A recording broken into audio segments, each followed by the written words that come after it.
wonderful streamer has raided, brought their friends and created the celebration of love emanated. Thank you for this. It's unanticipated.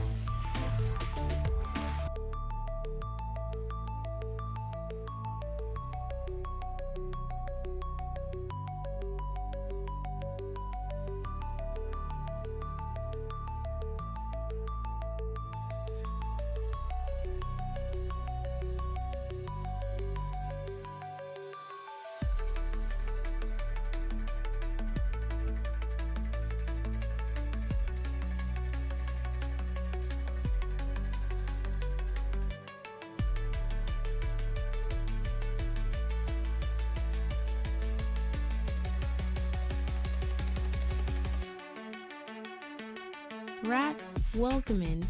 Welcome readers.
Hello, everybody. Welcome. Welcome back. Good evening, travelers between life and what lies beyond. Welcome to the Shadowlands, a place where memory lingers longer than the flesh, where guilt has gravity and the soul is never truly alone. Tonight, we descend into the underworld once more in our chronicle of Wraith the Oblivion 20th Anniversary Edition, where death is not the end, but the beginning of an unraveling. Here, passion binds you, fetters hold you, and your shadow, truest enemy, whispers in your voice. I'm Commodore Zed, your storyteller for this journey into the dark. Our players tonight will be exploring what it means to be forgotten, unfinished, and ultimately confronted with the fight to bury in light.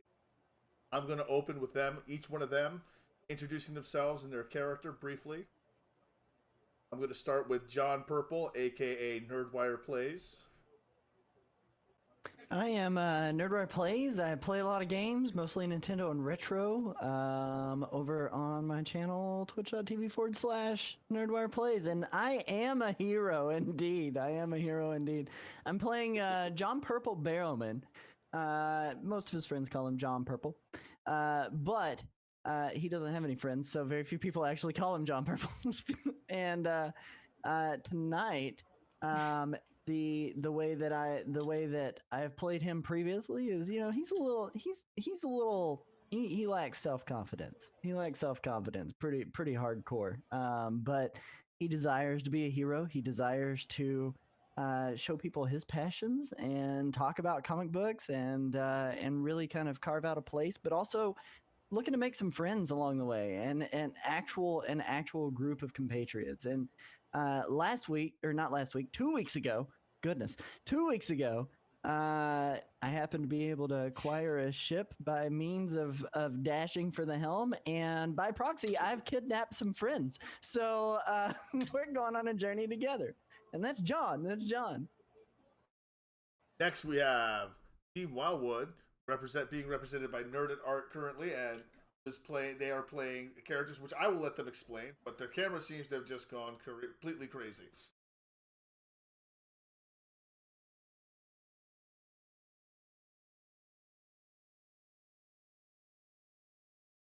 We can hear you.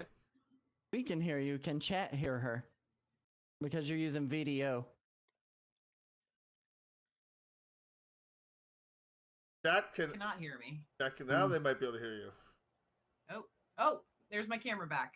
I think it sorted itself out. Mm-hmm. Yay! Okay, cool. Anywho, sorry guys. I am Nerd at Art. I am one half of Team Wildwood. The other half is my hubs, who you will catch online doing all sorts of retro gaming and stuff. I play one half of our character, the Doctors. I am Dr. Evelyn Hyde Hall. I am here to learn all that I can about the afterlife and to hopefully find the Wraith that I believe killed us. Yeah. It's all very mysterious. I'm excited to see what this week You'll brings. never find that Wraith. Sakura returns as Gaius Valerius Aquilinus, a Roman centurion whose centuries-long march through Death's battlefield is finally catching up with him. Forms he no longer recognizes. Sakura, tell us about yourself. Tell us about your stream. Tell us what you got. In my stream, if you type !voice, which will activate Sakura's bot, which will give you all the information you need to know. Or in the words of Saki's bot, Vos. It does not pronounce voice.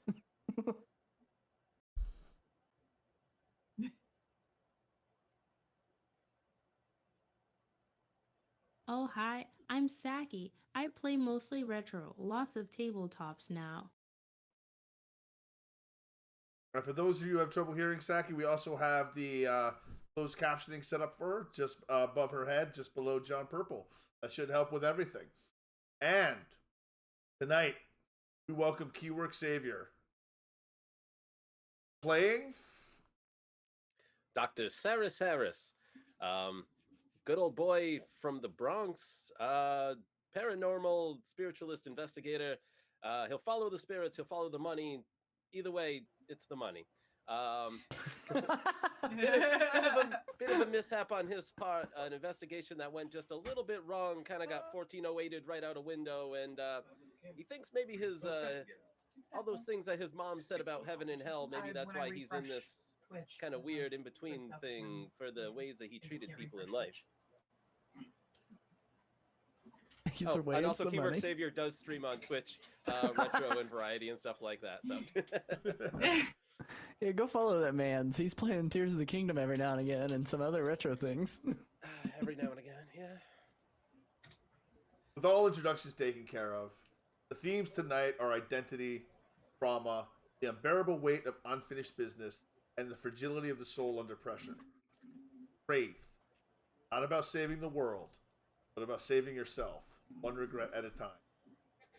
Stoke your shadow, sharpen your passions, and remember, in death, nothing is truly over. Let's begin. The black veil groans under the strain of the maelstrom. spectral hull quivering as shrieking winds tear across the deck. The skies above churn with violent lightning and ashen clouds that twist and convulse the gods. Each bolt of lightning cracks open the heavens, illuminating the void with flashes of violet, ghostly light. Rain, if it can be called that, lashes the ship in needles of black ichor, each drop hissing and burning as it strikes the steel rails. It runs in slick rivers across the deck, thick and ink dark, pulling in corners like coagulated memory. Sails billow unnaturally, catching not just the wind but raw emotions, despair, wrath, guilt. Rigging hums with the strain of holding fast against the storm, vibrating like a plucked nerve. Every knot, every line is a prayer to. Winds howl with voices, half-heard sobs, laughter turned inside out. Came to those long forgotten. They pull at the minds of the crew, tempting you to listen. Remember, fall. Spectral wrecks spin through the storm, drifting close and vanishing again into the. Their shattered forms like bones in the whirlpool. Some still bear flickers of essence, phantom lights in broken cabins, hands reaching from shattered portholes. And in the distance, barely visible through the storm's fury, looms the jagged silhouette of the forgotten lighthouse. Its beacon still shines, remains buried beneath layers of time and torment. But the black veil presses on, its course unwavering, carving through the tempest like a wound. What do you do? How do you introduce? Your characters are now working the ship. Tell me about your characters and how they now interact with the ship, how they work with the ship, and how they experience the tempest around. I would assume John is not even assume. I'm not going to assume anything about John. I'm going to tell you exactly what's going on with John. John is at the helm of the ship. John is. He's realized he doesn't really feel like he can leave it, but he's also realized that the ship it's chained him to it at times, and he doesn't necessarily want to give that up. He's very happy about his ship and also his newfound friends. But he's been taking long periods at the helm of the ship, steering through the tempest. Not really calling out orders because he's not a man who knows how to call out orders, but also still just swaying and rocking, tired from the stamina that he's been having to put into it, steering that ship for as long as he has. Nerded art. She can't speak for what Jake's been up to because she's been very in her own head a lot lately, especially after dispatching with that specter with the pistol last time. It kind of got to her in an emotional way, and so she's really just been quiet and observing. She's very curious about John's shadow because he seems to wrestle with it so much, and so if I may, I'd like to roll for soul sight to see what she's gleaned of John's shadow, having been, here on the ship with him for a bit. And that's Castigate, correct? Now. All right, just let me pull that up one Correct. moment, partners. Castigate, soul sight. And Keyword, Right. you do have my sheet, correct? Because you're going to need that. Yeah, let me get that. With a successful Perception plus Castigate roll, a partner can sense the target's shadow. The more success is scored, the more details learned. One success indicates the shadow's angst rating relative to the partner's weaker, about equal or stronger, while 5 successes reveals the shadow's archetype, primary thorn, and dark passions. So we'll go ahead and make your roll. The difficulty is 6.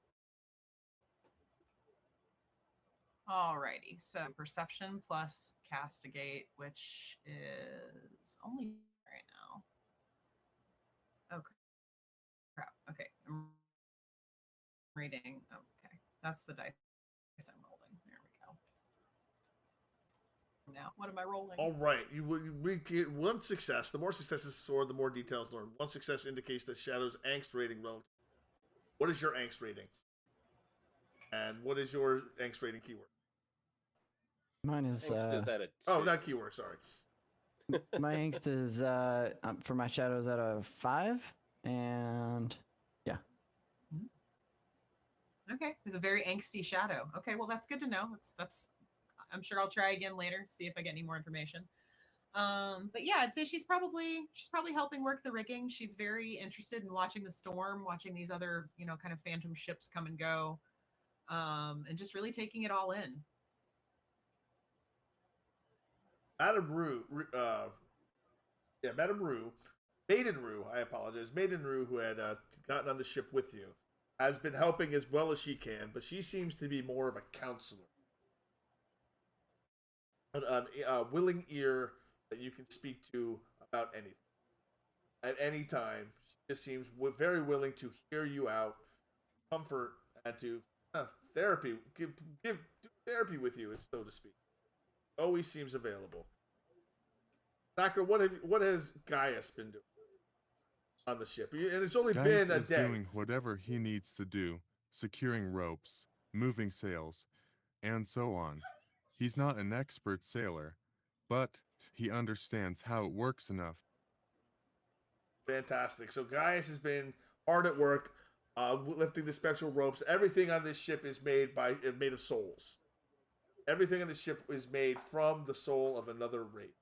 The ropes, the sails, the masts, the boards.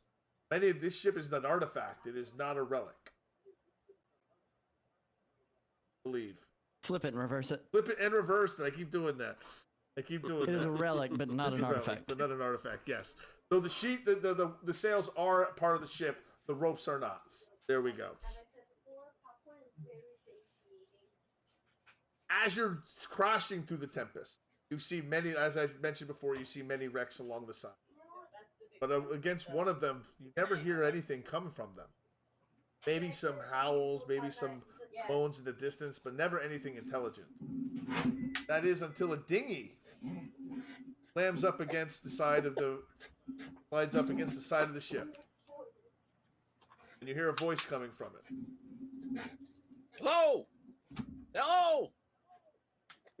Help me up! Don't let me die in these cursed waves! I turn to John. Captain? This is my chance. Make quick I could with be a it! hero. I could. Okay. Gaius, could you go and stop the sails from doing the sail things, please? Yes, Captain. John likes the sound of that. So interesting hearing that John voice from you, really Sakura. likes the sound of that. So, and what ends up happening is, in order to kind of steer it away from the draft of the wind just a little bit, while Gaius is closing the sails up for us, I kind of turn the boat and do a little bit of an Akira skid toward the side just a little bit. And I'm going to go and lean over the side of the boat and take a look. As I do that, I turn back and I'm like, nobody else touch the helm of the ship. And I look over and I perceive a man sitting in a dinghy. And what does Sarah Harris look like? Not that I know your actual name. Sorry, I apologize for spoiling that, but you know. Looks like a drowned rat. He's wearing a three-piece suit, barely keeping his fashionable trilby on his head. Oh my goodness. Sir, I'll bring over a rope. are you okay over there? Boy, do I look okay? Pull me up before this damn thing is dashed on your own boat. grab the rope that the doctor's put over there. All right. Will it hold? I don't know. Give me a dexterity plus athletics check. Difficulty 4. Sir, you can't park here. I'm sorry, you This is said not a now Wendy's. dexterity and Athletics. Athletics? Plus 4. Okay. Not plus 4, difficulty 4. So you're looking for 4. How many d10s do I roll? And number your dexterity plus your athletics. Oh. It's like vampire. Yeah. Like I said, I'm tired tonight, so. Oof, Oh guess- my oh, God, that you was- botched that was your a very critical first fail. roll. All I right. fall into the Stygian You depths did- and I've never heard from again. Essentially, Sarah said the doctor in the three-piece suit begins to climb up the ropes and he slides off, folks. He loses it and he tumbles deep into almost. But John Purple, make a dexterity plus athletics check. Difficulty That's 5. what I'm doing. That's what I'm doing. Blah, blah, blah.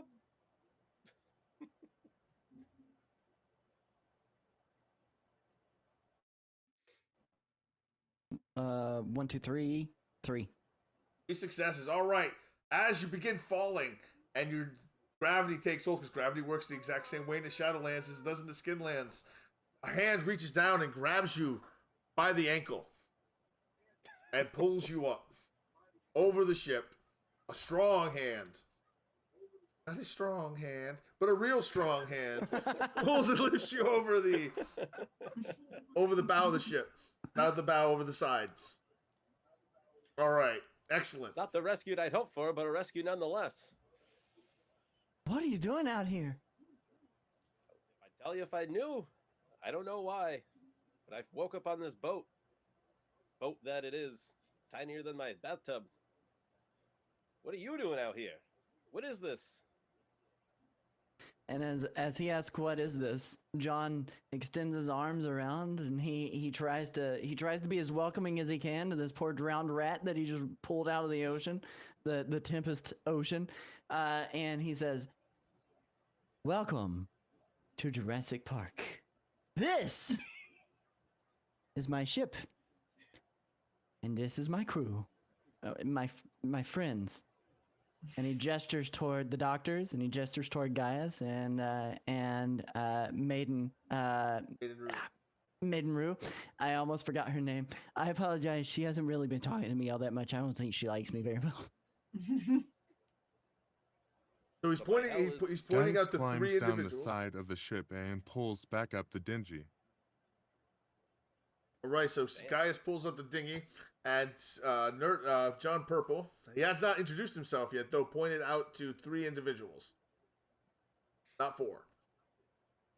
So my hell is being trapped on a ship in a sea of fools? Are you mad?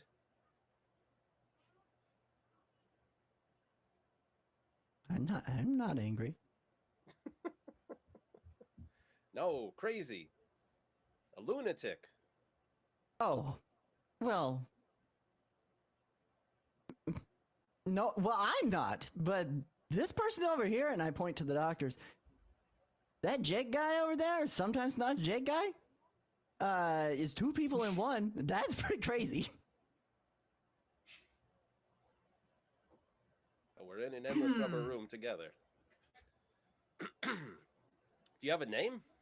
Oh yes, I apologize. And he takes a deep bow before him, a very deep bow, and he says, "My name is John Barrowman, but my friends call me John Purple."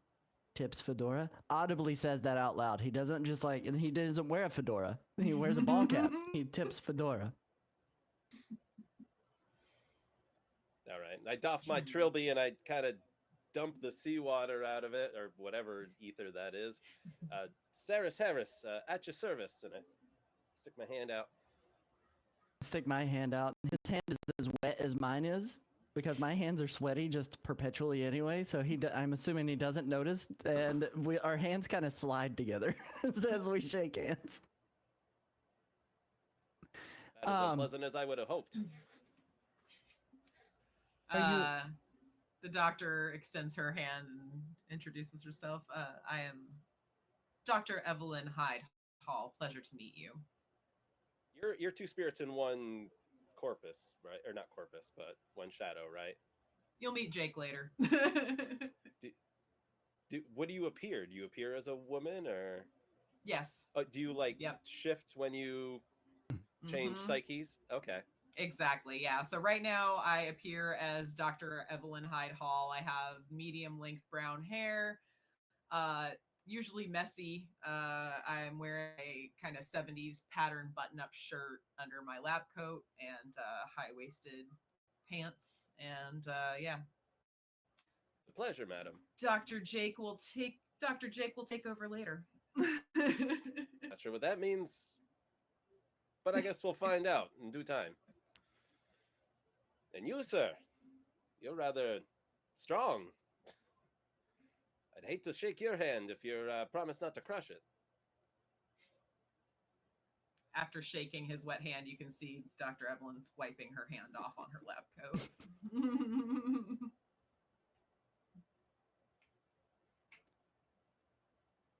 How long have you been down there? I am Gaius Valerius Aquilinus. Greetings. We can shake hands if you wish. I will not harm you. Certainly, certainly.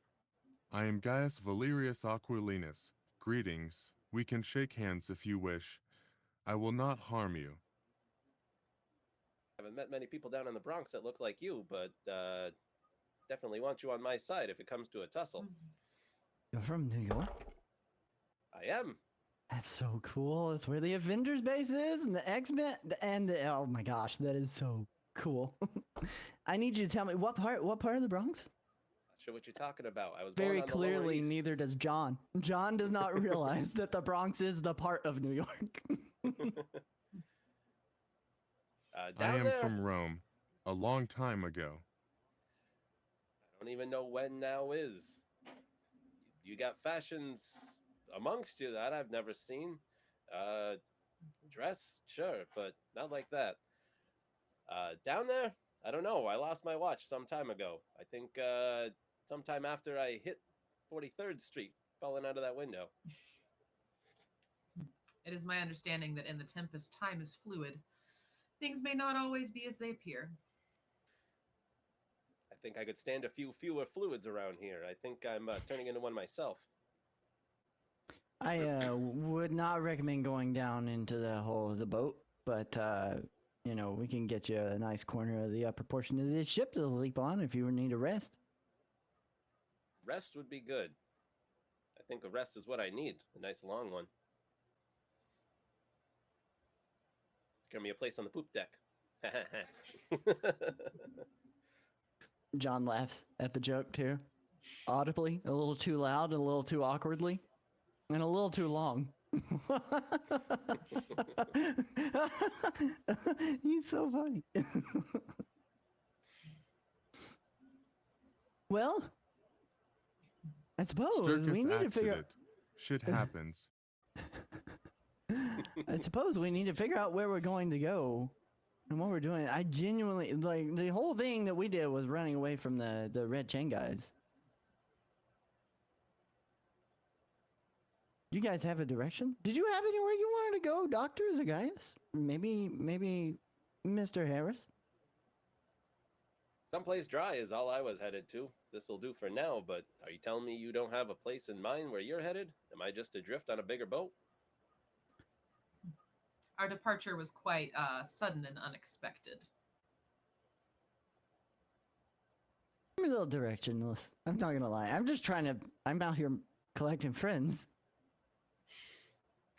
Pat myself down, kind of figure out what I have on me. I seem to have something here. It's, well, taking a look at it, it kind of looks to be a map. It's about as wishy-washy as I feel. It's changing. Maybe you can take a look at it.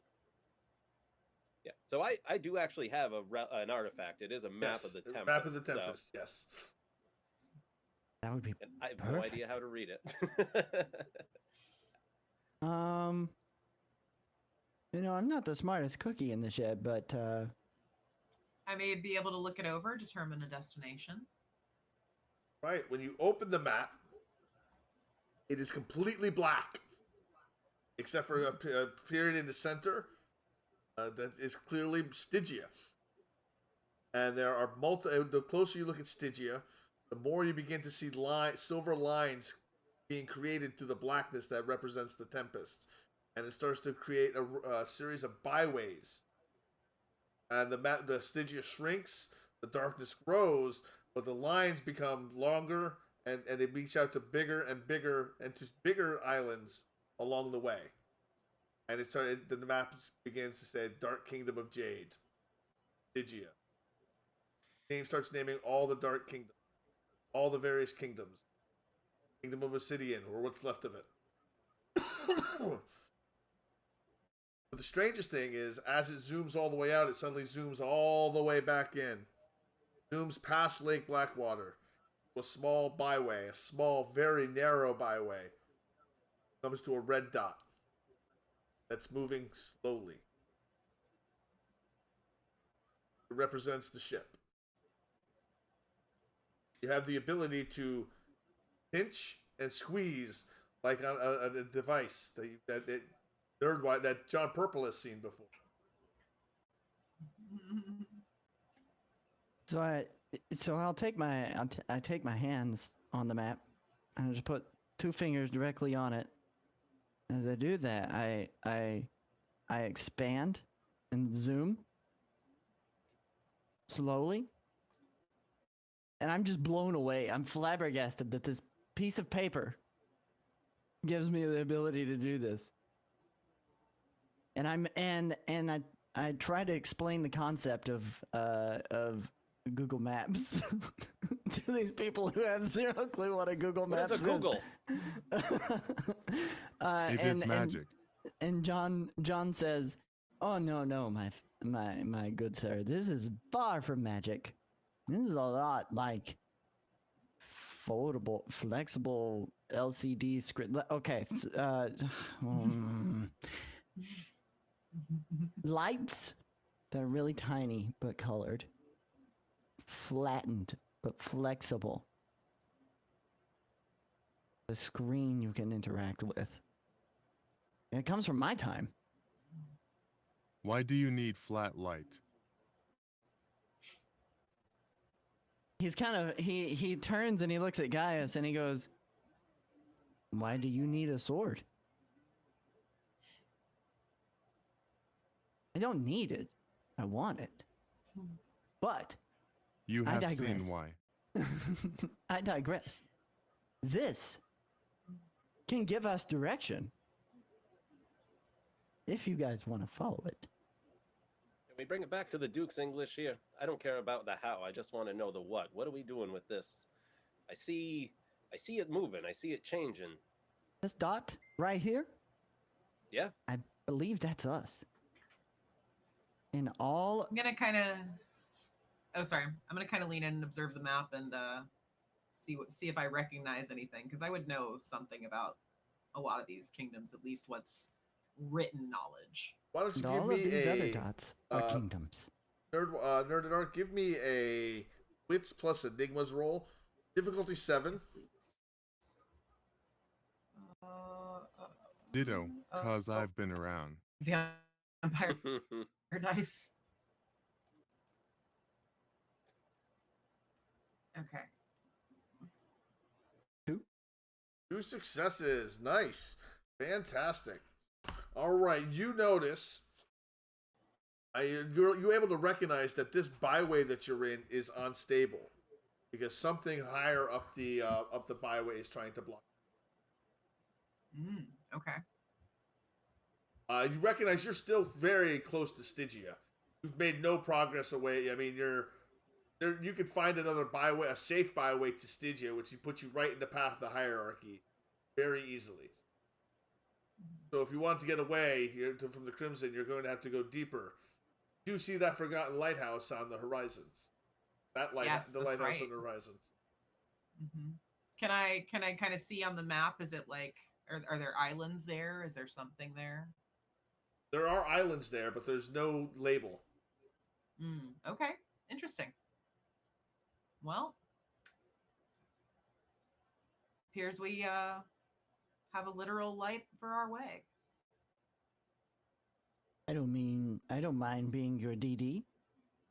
Point me the direction, I'll hit the helm. My fair Is lady. it flat?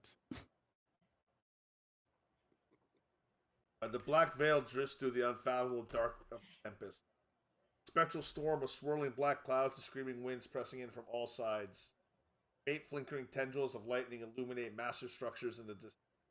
Ancient wrecks of lost ships, rumbling buildings from dead civilization, shifting spirits trapped. Ships' lanterns burn a dull, sickly blue, casting elongated shadows that move when no one is looking. Barrowman, you're on the ship's wheel, correct? Correct. Give me a dexterity plus drive check.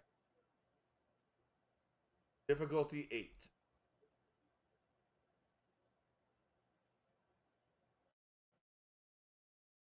One, two, Three, three, and then 4. 2 10s, 4, 5. And 5 one successes. erased. Oh, one of them erased. Very good roll, But- though. Thank you. Very good roll. All right. As you manage to wisp around a floating chunk of building, just in the byway now, large skyscraper top with a needle. As you manage to steer around it at the last moment, but as you do, you get closer to the wall of the Tempest. As the storm howls, spectral wind tears at the sails. Pocket of stillness forms in the roiling fog off the starboard bow. Sea calms briefly, and the crew of the Black Veil sees it. Flickering comic book, barely held together by memory and regret, stands impossibly on the surface of the churning tempest. The sign above the door, warped and swinging, reads, "Indigo Orbit. Heroes come home." Inside, the air is thick with nostalgia. Dust motes float in amber light. Shelves lean with the weight of too many unread issues. The sound of ceiling fan wobbles overhead. John Barrowman stands behind the counter, awkward and hunched, wearing a threadbare Green Lantern tee and a red vest with his name stitched in crooked letters. His hair glistens with nervous sweat. Clock reads 7:04 p.m. Wednesday. Dancing at the door. No one comes. He adjusts a stack of variant covers, replaces a bent price tag, wipes the glass on a display case that hasn't held anything of value in years. Checks the clock again. 7:07 p.m. Then, smiles. A hopeful, broken little smile. He begins rehearsing his voice, talking to no one in particular. "Hey, we got the new X-Men in early. The foil cover's not bad, not like the 90s, right? You want to open up a pull list? I can keep them aside for you." The bell of the bell above the door never rings. Fluorescent lights begin to flicker. Fan slows. John stands still, voice cracking, now muttering. "Said you'd come back, Jordan. Said Wednesdays were your favorite." Tear runs down his cheek. Wipes it away with the back of a hand that smudges ink. Then silence. Lights go out. The shop implodes silently into the tempest, pulled into void like a sandcastle into the wind. Only a single comic book drifting the air before.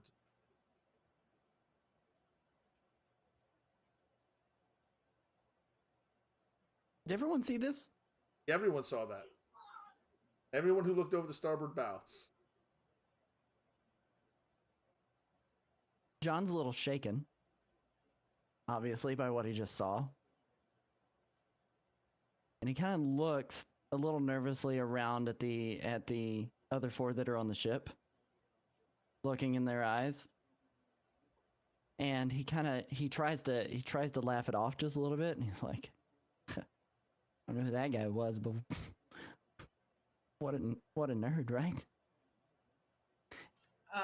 Evelyn has probably looked away. She's realized that she just witnessed something that was very private and personal to John, and she's just kind of averted her eyes.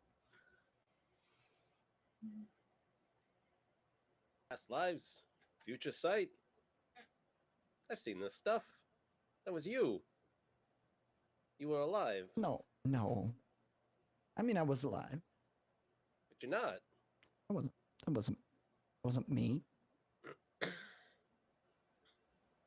Say the thing. X-Men? What was that? The X-Men was a comic book series. I got comics. Pulp novels. Dime a dozen. Slightly different in my time, and I'm sure even more different in John's time. They're so cool. That was you. You were running a shop, and now you're running a ship? Were they jokes?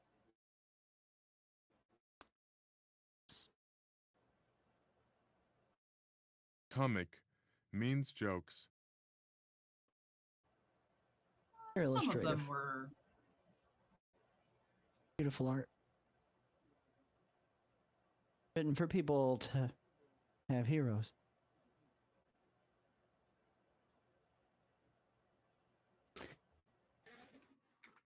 I don't know what to do with that information. I gotta be honest, I'm a little embarrassed. A lot embarrassed.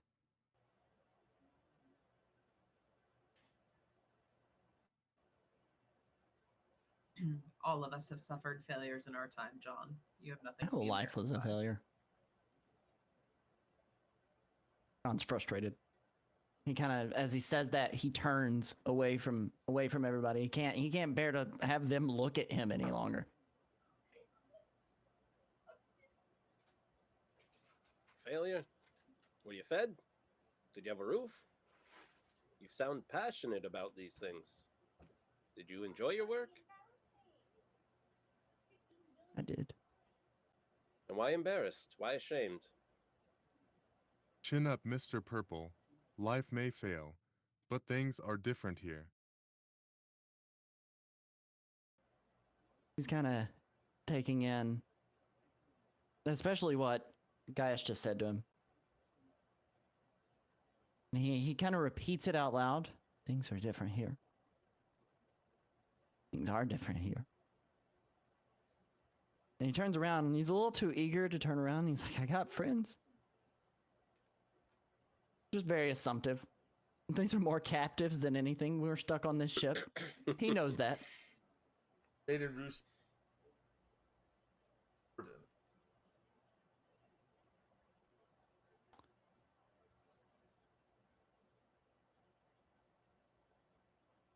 She was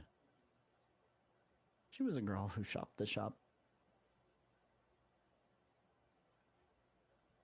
I took a liking to her.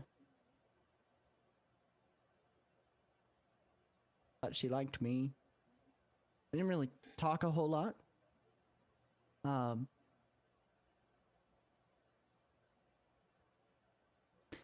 Just an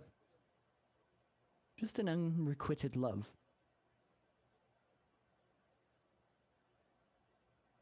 She was pretty. And she was interested in a lot of the same things that I was interested in. But, you know, I thought she would come back.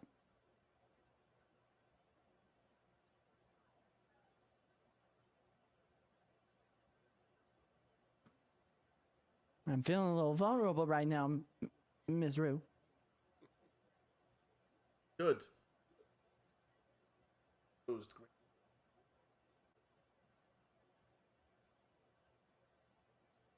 As you press forward, the tempest erupts into a violent motion. Not a maelstrom, something more personal. Has already become. Air thickens, filling with whispers that speak directly to names, places, regrets, fragments of your past lives dredged up from the depths of the storm. A fork of violet lightning arcs across the sky as the ship rocks. The storm around the black veil stills once again, opening like a current onto haunting clinical hospital room, flickering in and out of reality, floats sterile white and possibly clean. Walls breathe faintly as if alive. In the center, a metal gurney with wires coiled.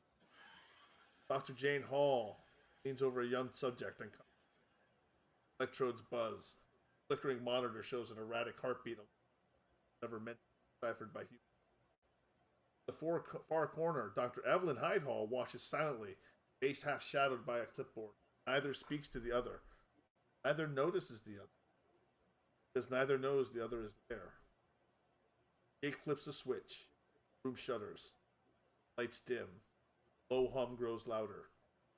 Evelyn scribbles notes, mouthing equations while whispering. Getting too close, Jake. Deep. Watching now. Heartbeat. Subject convulses, and the second figure rises from the body. Spectre of the self, a mirror of whoever's watching. Jake turns in horror. Evelyn is gone. Evelyn turns. Jake is gone. They each scream the same words at the same moment. What have you done? The journey is now empty. Lights strobe, each flash, Jake and Evelyn switch. Neither aware of the other's presence, always believing they are alone. Always continuing the same terrible final flash. Both stand across from one another. Faces slowly becoming identical. Features. Lab collapses into the holding in.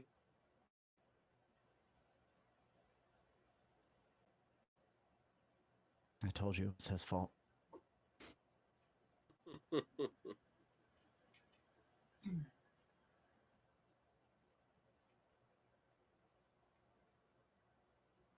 And now you're stuck with him for eternity.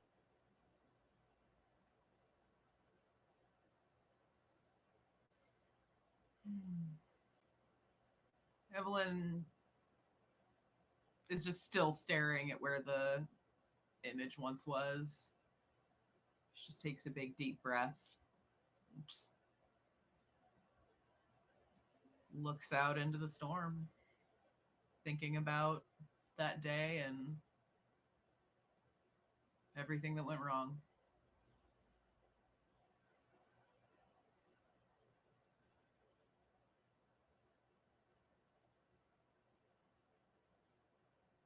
Purple, how does that scene make you feel?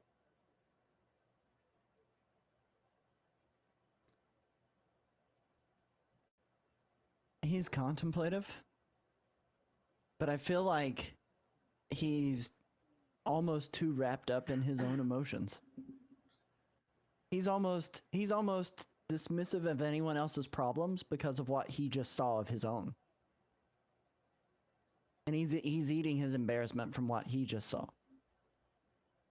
And he doesn't take notice of Evelyn making any kind of reaction. Because she's pretty quiet and contemplative about it. But he also doesn't exactly know what to say. So instead of saying anything,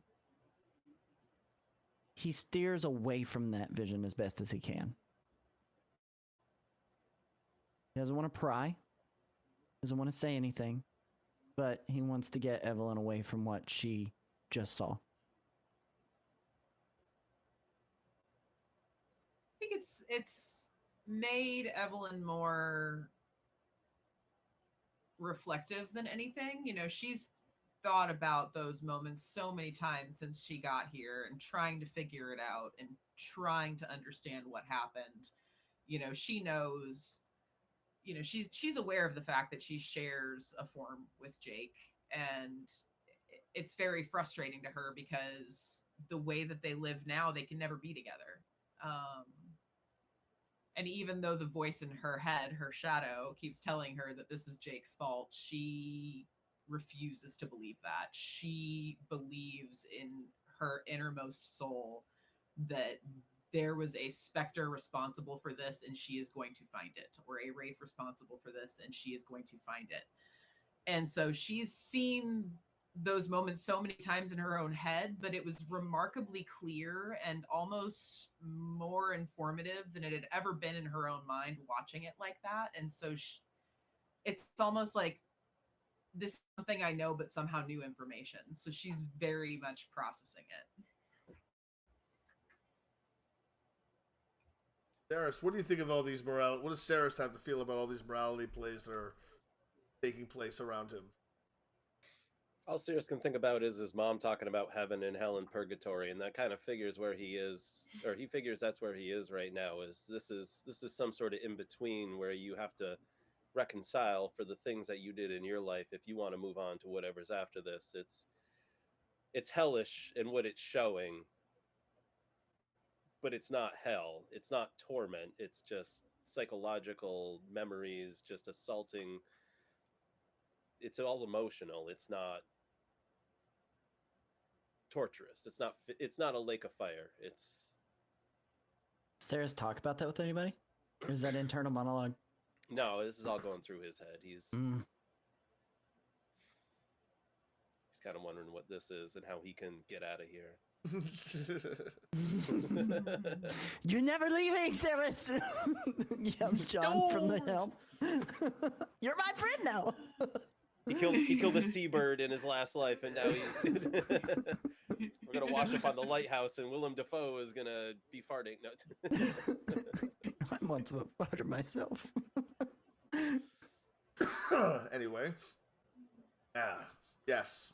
So the storm picks up again and begins rocking the ship. The whirlpool appears at the bow. Purple, I need you to make another another piloting test. Drive plus athletics. As you navigate, 1, 2, 3, 4, you are 5, 6, on fire 6. tonight.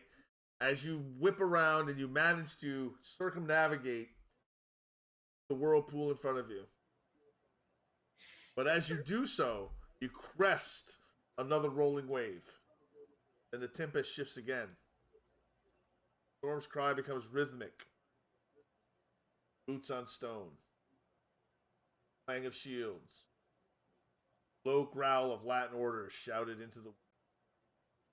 John is afraid right now, by the way. Just to interject that. Feel free to interject at any time during my descriptions. Please. Off the port bow, a long spectral road appears. Half submerged in the sea, half suspended in air. It stretches endlessly, cobbled with bone and ash, stretching forward and backward into epochs long dead. On it marches Gaius Valerius Aquilinius. Hundreds of versions of him. Thousands. Each bears the weight of war. Some are armored in battle Lorica Segmenta, faces proud and young, others draped in plague rags, their eyes hollow from medieval. Some wear no armor at all, just chains of Roman coins strung around their necks, slaves to memory. Gaius marches in silence, sandals scraping the street. Look left or right. But on either side of the road, ghosts of his past commands. Boy too young to shave, screaming his name in Etruscan as he bleeds from a gut wound. Morris Auxiliary, half burned and dragging himself forward on stump, asking, "We win?" Legionnaire in Napoleonic dress, speaking French but burying Gaius's face. Viet Cong in tattered peasant wear, muttering Latin prayers as he weeps. Modern Marine, desert camo, broken helmet in hand. Gaius, sir, begging not to go back into the... All are him. None are him. War never stopped. Only the language changed.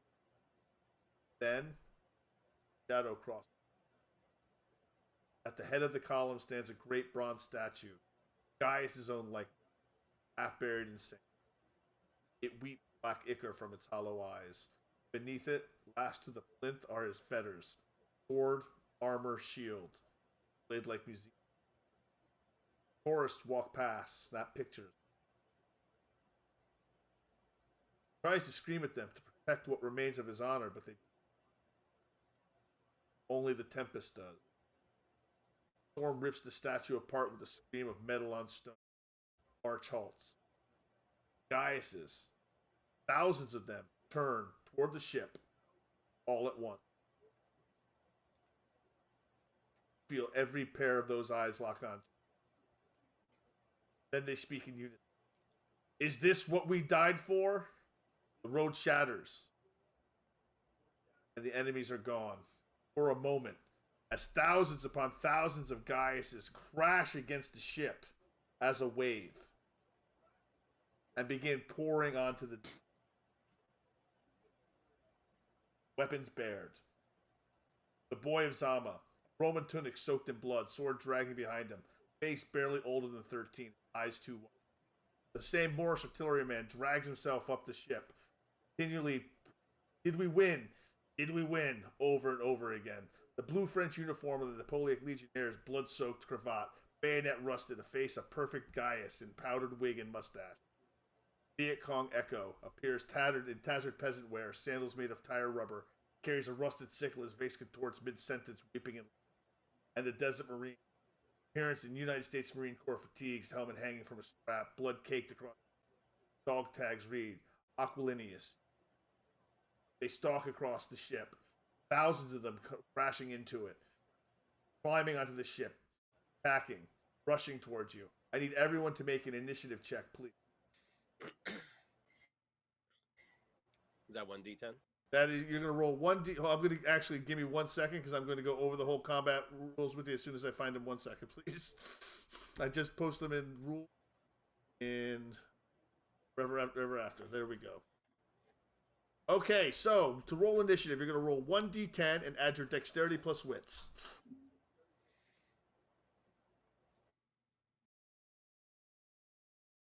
Mm, 14. I got 15. 15? Dexterity and wit. So I got 7. Okay, so I'm going to start from 20. Did anyone get a 20? No. 19. Uh, 18. 17. What was, let's say, what was Sakra's roll? That's a 10. So whatever. I was about to say a 0. So whatever Sakra's dex plus wits is on top of that.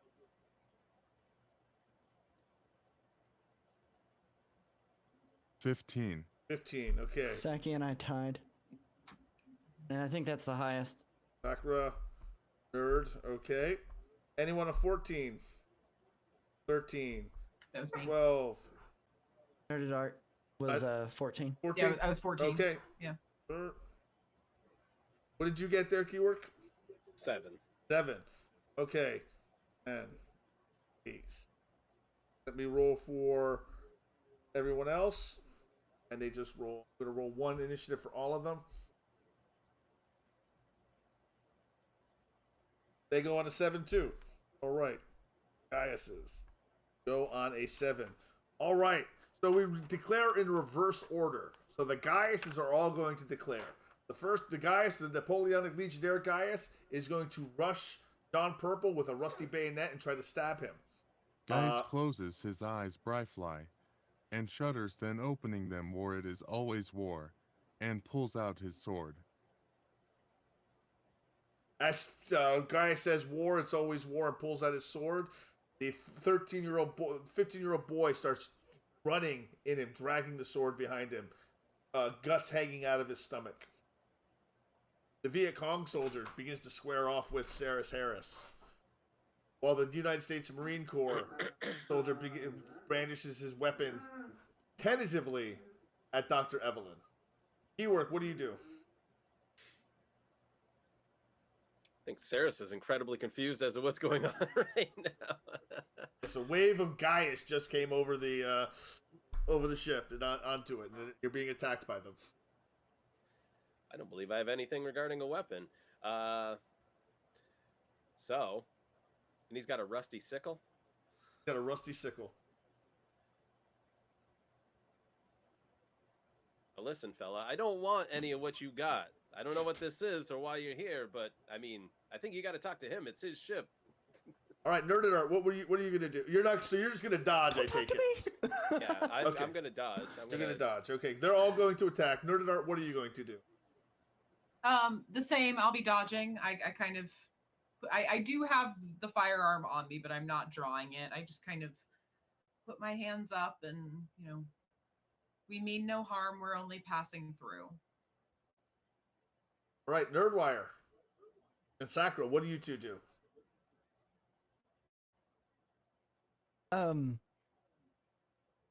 Jesus. Which one was coming for me again? The Napoleonic soldier with the rusty bayonet. How far away are they from me? They're going to be able to get to you and attack you. It's not a huge ship. Okay, cool. John wants to stone hand punch this thing back away from Okay. him. I'm not even going to try to dodge. I want a stone hand punch. What a stone hand punch? All right. Yeah. Sakura, what do you want to do?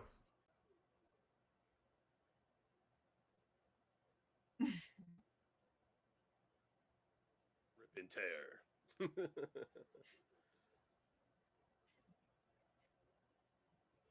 Oh, Jupiter, How about- I'm sorry. So sorry.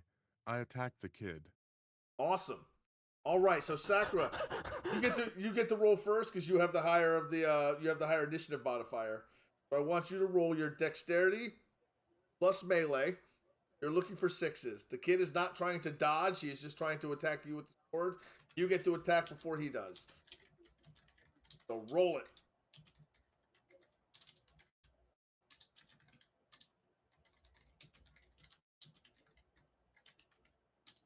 Strength and melee. Nope, dexterity and melee. Strength is for damage.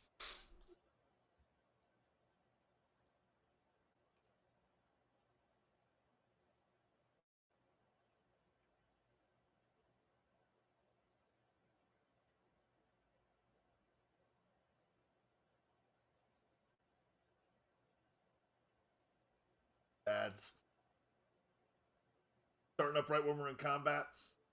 Oh my golly, good golly. One, That's a great 2, roll. 3, 4, 5. 5. Plus you have a specialization if I remember correctly. So re-roll that 10. See if you get another success. Much better than 3 2s. Oh, you rolled and hit it. Twos. You can reveal that and then pick it up. Oh, it was a 2. It was a 2. The 2s are back, everybody.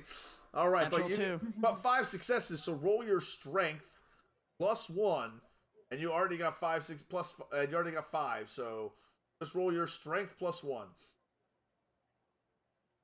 Almost pointless, but it's okay. Blah.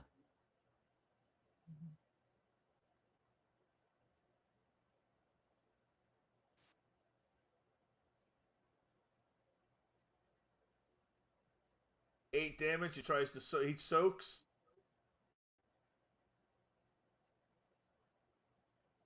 Soaks 1. As you set I'm sorry, as Gaia, so Jupiter, I'm sorry, so sorry, and he attacks the 13-year-old. He swings with the sword and swings right through its body, cleaving it in 2, and it disappears. It wisps away into nothingness as he does 8 damage to it, immediately destroying its corpus in 1 shot, dissipating the attacking child. Nerdwire, you're up next.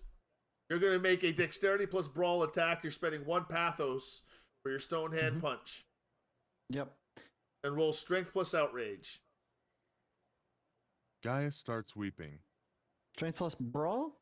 No, it's dexterity plus brawl. Dexterity plus Strength is for damage afterwards. brawl. Okay, I got you. Dexterity plus. Spend 1 pathos. sorry. Yep, spend 1 pathos. Spend the 1 pathos. Yep. And then roll out my outrage plus Your outrage. dexterity? No, your dexterity plus brawl. I'm sorry. Dexterity plus brawl. Okay. Dexterity plus brawl, yep. Difficulty 6. Okay. 1, 2, 3, 4, 5.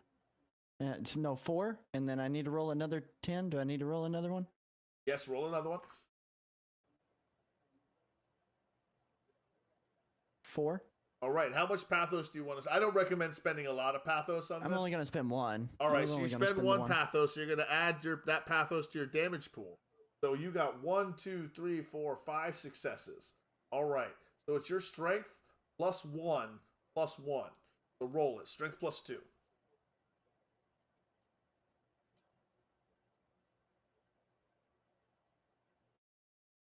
Reroll those 10s. Both of them? Yep. All right. As you wind up your punch, a fist almost it elongates almost. It grows as you pour your pathos into it, and you lean forward with your biggest Popeye punch, and you knock the Legionnaire directly in the chest, sending it off the ship. And as it's flying off the ship, it dissipates into nothingness. As it I'm crumbles. extremely surprised. Extremely surprised. I'm surprised by the strength. I'm surprised by what happened there. I wasn't exactly prepared. This was like an unexpected surprise at how strong that punch was. Nerd at Art is holding her action to dodge the United States Marine, and you are acting at the exact same time as your Viet Cong guy, Sarah. So you are dodging. So he's attacked. So the Viet Cong is going to attack Sarah first. They only have 3 dice to attack. Difficulty 6. He got 2 successes. So, Saris, you're going to want to roll dexterity plus dodge. You want to beat 2 successes. I hear that. My dogs do the same thing. I might not see him dodge. Dodge isn't an actual thing on this sheet. It was one, and dodge goes into athletics. Athletics. Okay. I apologize. Okay. No, you're all right. Yep. If you're going to defense, dodge is dexterity plus athletics. It used to be a dodge. Yep. All right, you got 4 successes. You clearly dodged the rusty sickle as it comes flying at your body. You manage to twist away easily. It doesn't even come close. Same for the doctor. You're going to make a dexterity plus athletics check here.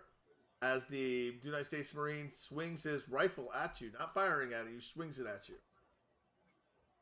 Okay. He gets 1 success, so you only need to get 1 success in your dexterity plus athletics check.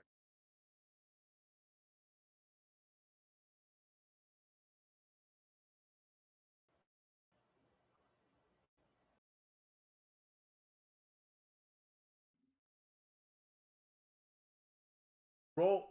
You got the roll. You got the right dice roll. Okay, and you manage to dodge as he swings the rifle at you as well, leading us back to the top of the initiative. Declaring from the bottom, the Gaiuses are going to continue attacking their targets that they are on. Keywork, what are you going to do? Are you going to continue dodging? I think I'm going to retreat towards Gaius. I think I'm going to kind of put this dude in between me and whatever the hell this is. All right. And Dr. Evelyn, what is Dr. Evelyn doing? Because he's still attacking you.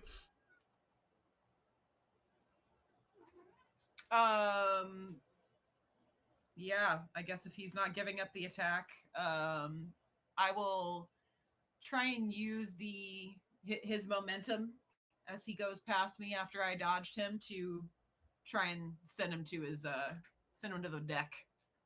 All right, so you're going to be making a dex. Okay, that's what you're doing. Nerdwire and Sacro, what are you two doing? If I did Phantom Wings, Yes. can I pick up one of these and fly them off the boat? No, It doesn't really say anything about it, but could I? Let me take a look. I mean, that sounds cool, so I'm not going to say no immediately. That's under Phantom Wings. What's your strength? Your strength is 4. Well, gain 1 turn of flight at any speed between the stationary hover and the character's. Sure. Tricky maneuvers in tight quarters may require dexterity plus athletics at the storyteller. You're going to need to make a dexterity plus athletics check.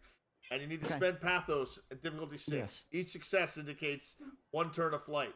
So if you only get 1 success, you're going to end up not being able to fly back onto the ship. Yeah. All right. So I want to grab the one that Saris Harris has kind of put between himself and Gaius. I want to grab that one. All right. So why don't you? Which one again? The one that's between Saris Harris and Gaius that he's tried to kind of cordon off between the two of them. All right. So spend your pathos, and now roll wits plus Argos. Difficulty 6.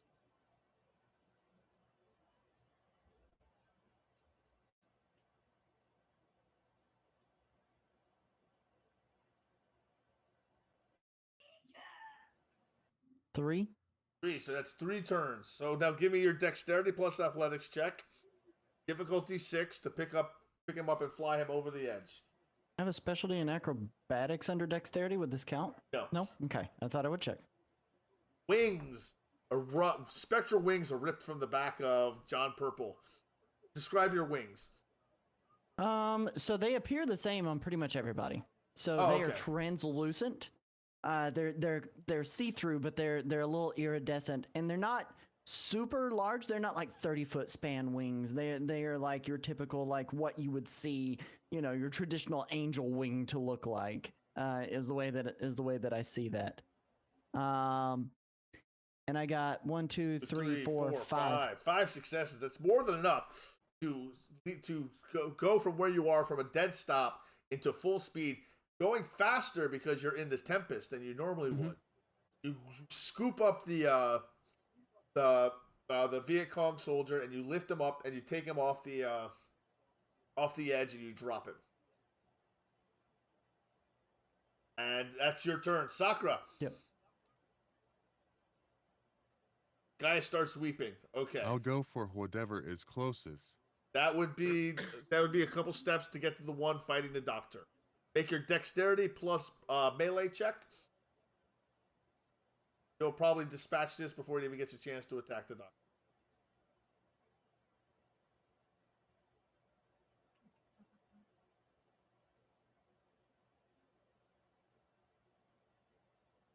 While she's doing that, for added context, all of these things are just happening to John. Like he's innately accidentally thinking of these things, and it's just because he has this hero worship and these things are happening, so he's still very surprised every time he's able to fly or Stonehand punch. 2 successes. They can't dodge because he was attacking, so you managed to hit him. Roll your strength plus 1, and you already have 2 successes. So strength plus 1.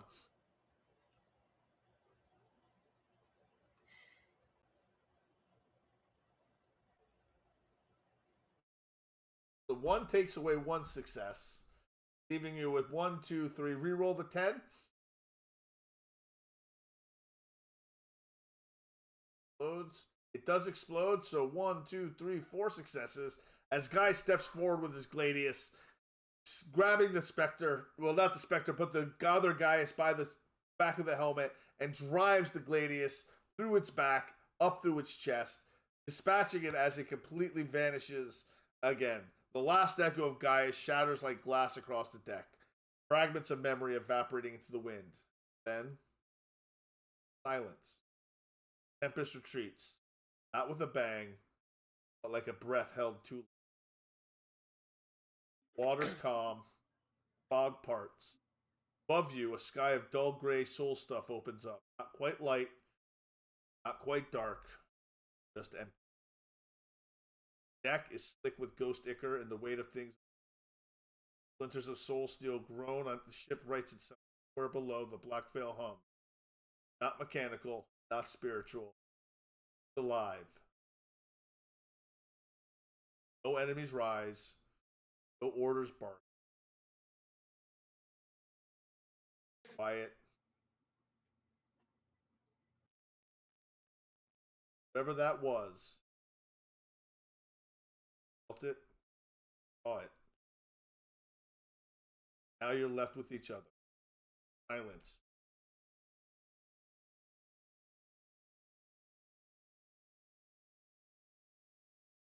So I'm still hovering above the ship just a little bit for narrative purposes. I descend down slowly in my best Superman pose that John can do with his dumpy little self. And as he lands, he lets out this just gasp of, oh my God! That a common occurrence around here? That's something that happens every day? Does it look like it's a common occurrence for me? Which part? You sprouting wings or Facts. Shit, repeatedly. Hold on, time out 1 second. Your camera seems to have gone offline again, Team Nerd Alert.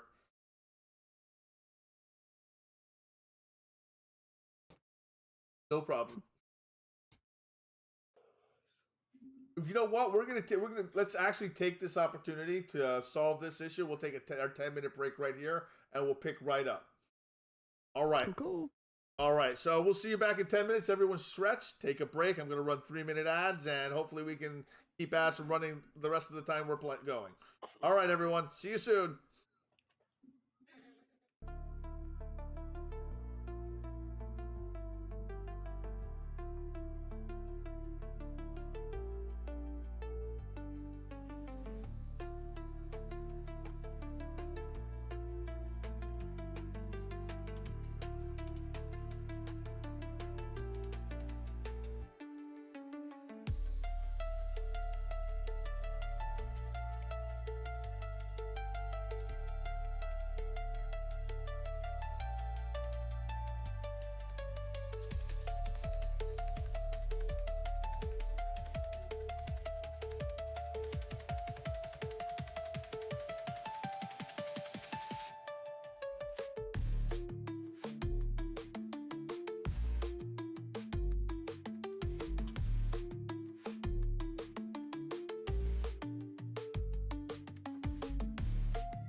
All right, everyone, welcome back. Welcome back.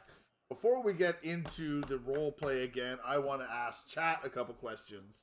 I just want to catch up with chat for a little bit and find out how chat is doing, how you're enjoying the game tonight, what so far you've really enjoyed, and what's worked for you. So why don't you give me some of your thoughts, and I'm going to give these fine folks a few moments to get back into character before we get going. So I know some of you got opinions, and I definitely want to hear them. Chaotic is sleepy.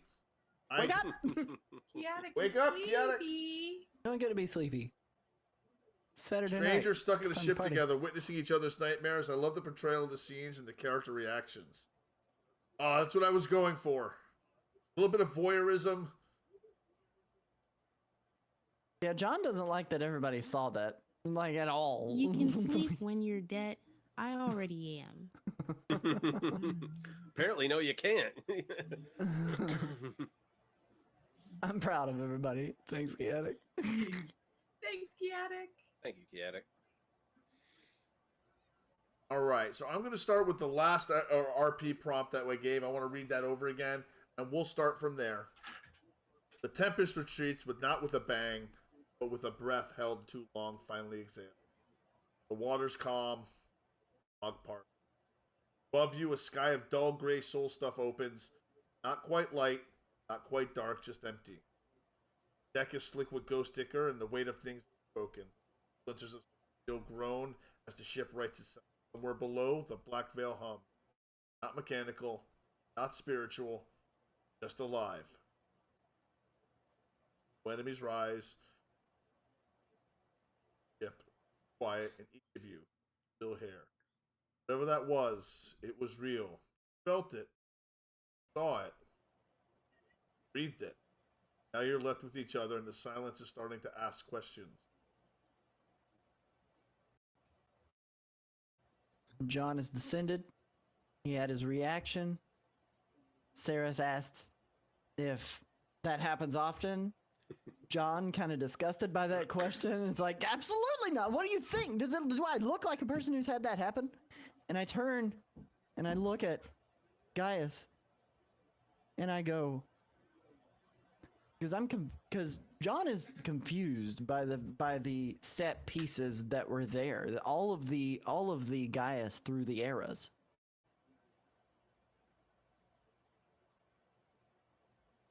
And he looks at Gaius and he says, "Was all of that you?"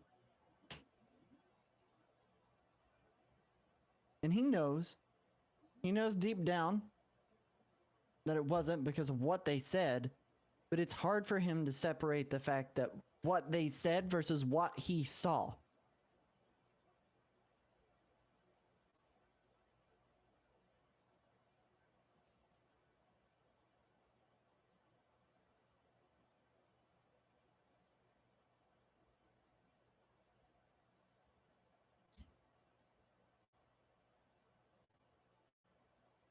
I believe so, but very much not me at the same time. The Tempest can be a mirror of what could be. Are you saying that you could attack us?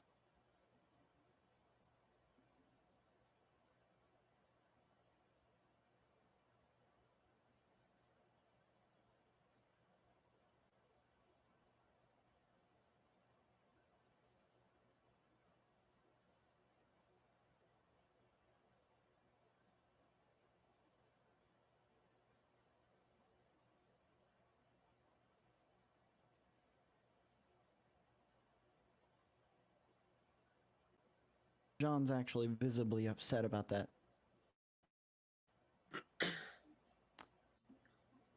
He thinks he's got a new friend. He doesn't really know Gaius. He's also still in awe of Gaius's form. Looking like every superhero he's ever That idolized. goes against my personal convictions. I protect people, and I have for thousands of years.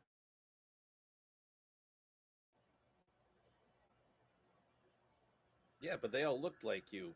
Is that Is that your memories?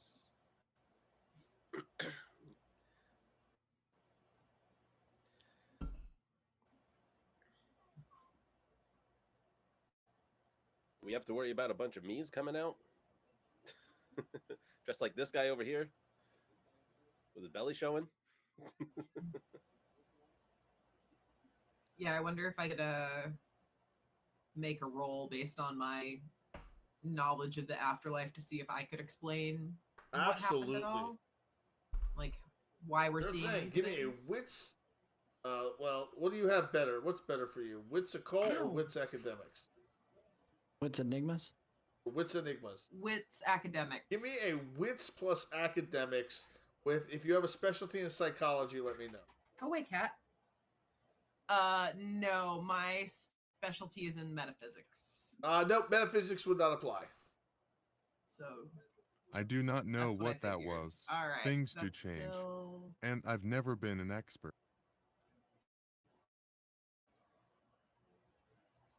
All right, so the difficulty was 6, so the 1 takes away 1 of the 6, Okay. leaving 4 success. You get a sense that you are definitely seeing interpretations of the past. They are not perfect by any means, but if you're specifically focusing on Gaius is very old.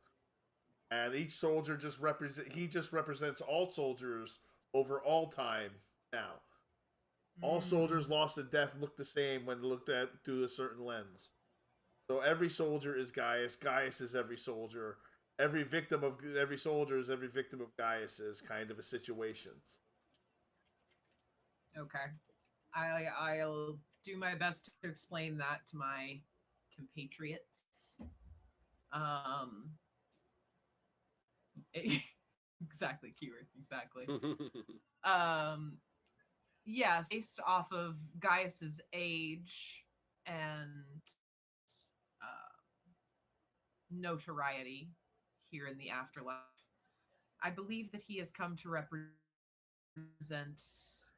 other soldiers throughout history. In a way, his psyche is tied into theirs by their mutual experience.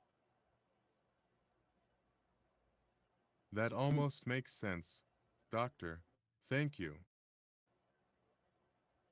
I'm not really happy with that answer. John isn't. And I'm kind of Not hurt. everything in the I afterlife. didn't vocalize it yet. And I don't know that I will. Fair. I've listened, but I am a little hurt still yet. And so I just start to trudge off with my dopey walk.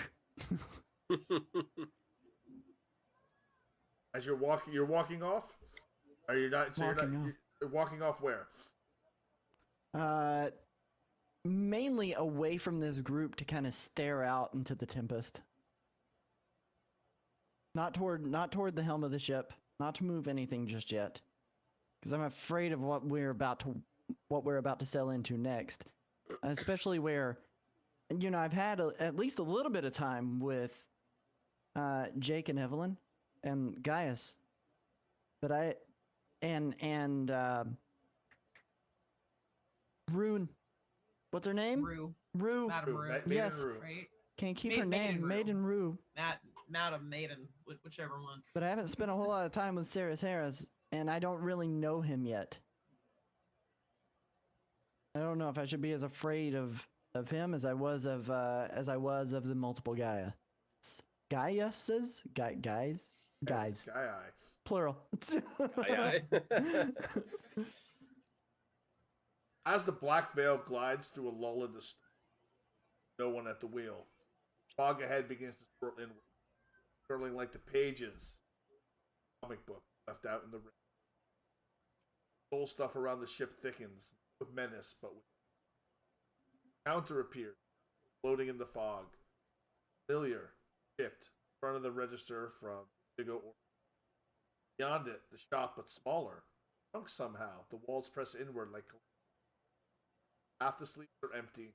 Light bulbs flicker in sputtering yellow tone. The fan still wobbles overhead, but slower now. Single pull list sits on the counter, handwritten. Once beloved, customers turned friends. Most have been crossed, all but one. Jordan. Besides the name, a note written in John's own hand, the ink blurred from what might have been water or tears. I set aside the first print. I know you hate variants. A bell above the door rings. No one enters. Instead, the door swings wide open and wind rushes in. Pages fly. The pull list is sucked out into the tempest. Spread midair, the comics follow. Covers flutter like dying leaves. John reaches for one, a rare issue he could never replace, only to have it turn to ash between. Then the counter begins to. Behind it, a younger version of John stands watching it all. This John doesn't move, but doesn't fight, just whispers. They only became because I had what they wanted. Not for me. The younger John looks up, his eyes meet with the Wraith. So why are you still here? Then the vision folds, closed like a comic book. The cover faded, the binding cracked, drifts down into the waves of the tempest, vanishes.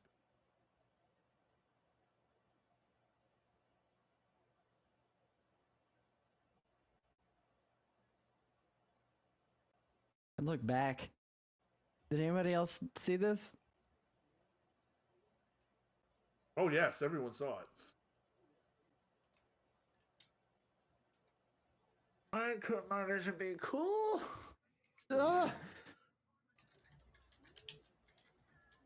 I didn't. That's not how that happened. That's not how that happened. It's not how I remember it.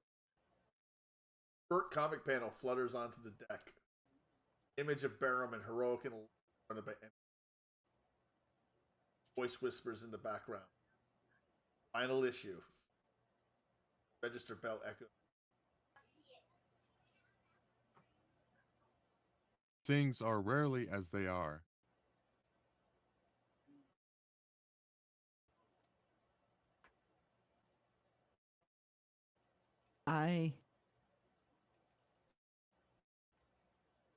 Did the cover disappear?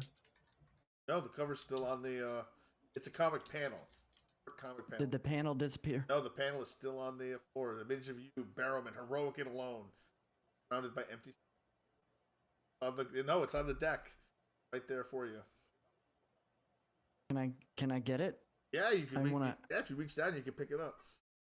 I reach down and I grab it. I'm holding it between my hands. This feels like a sign.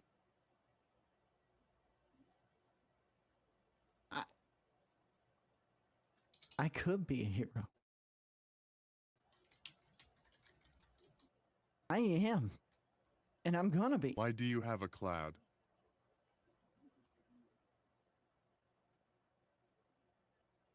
Don't know. I don't even know what that is. I mean, it could be regret. Every time I look at it, it makes me sad.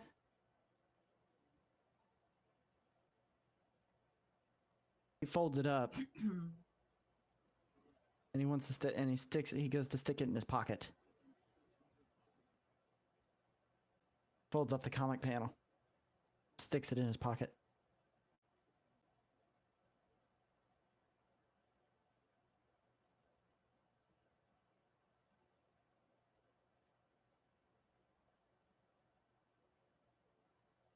I just...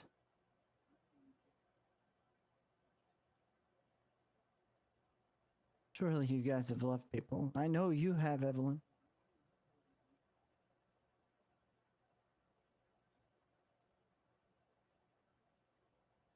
I miss Jake every day.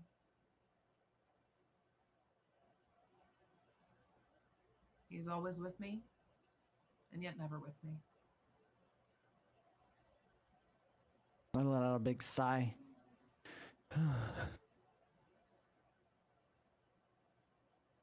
This is just embarrassment after embarrassment. And I don't know. Could you not write him notes?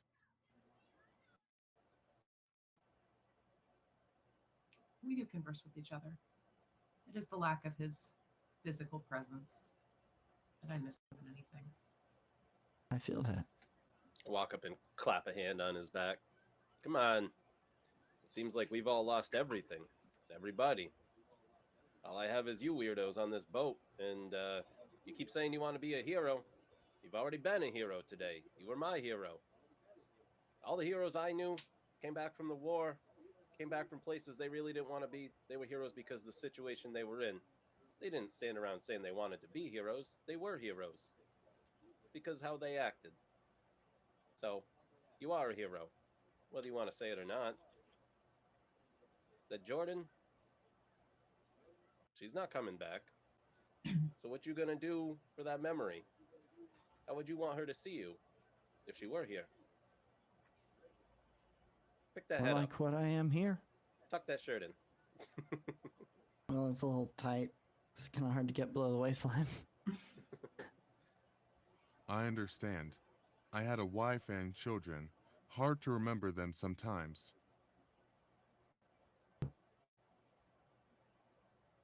I'm sorry, guys. I'm sorry for blaming you for what we just dealt with beforehand.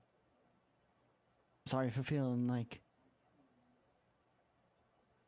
I don't know, like I couldn't trust you. We've got to right this ship. We got to get out of this. No one was hurt. Thank the gods. I would agree. My burly friend. Mr. Purple, why don't you get back up at that wheel? Because I've seen you do one thing good today. It's steer this boat. So I think that's what we need from you. And I think that's where you can put your head. You're not that guy standing in that newspaper shop. So get your head out of there. This thing's going to show us stuff. You said it wasn't real. I believe you. I don't think you were that miserable. I think you enjoyed that life until it ended.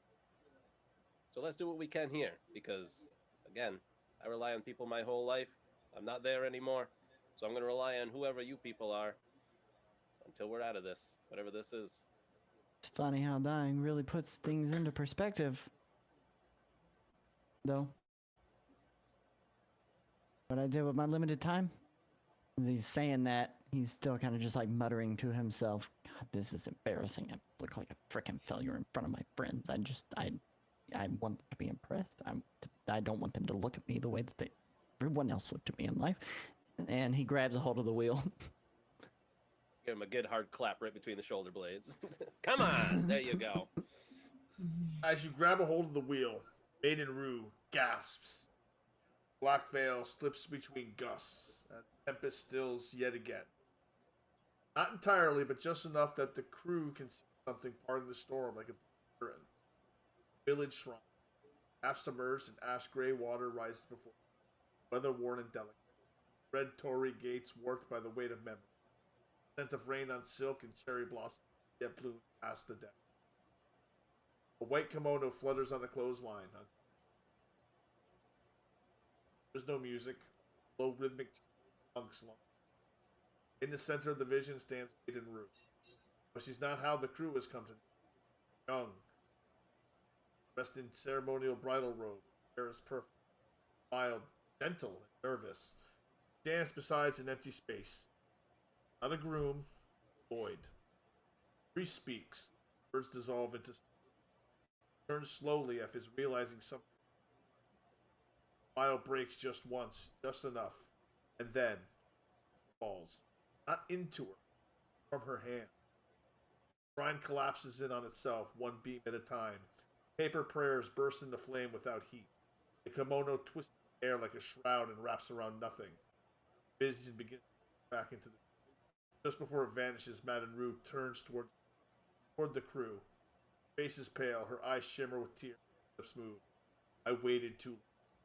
Then, gone. Vision swallows itself, leaving nothing but the Maiden Rue on your ship, on the deck of your ship, has collapsed to her knee, in tears. Her head down, face in her hands, lost in her emotions.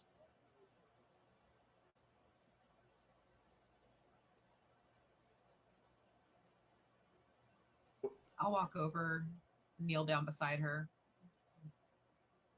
put my hand on her shoulder. I'm not very good at comforting people, but I'm giving it a try. You're giving it a shot. Yeah. All right. How do you comfort her? What do you say to her? I just it's a real bad and you know like they're there. They're there. Just Pet. I'm not a doctor that has Why bedside don't you manners. give me a manipulate a charisma plus empathy check?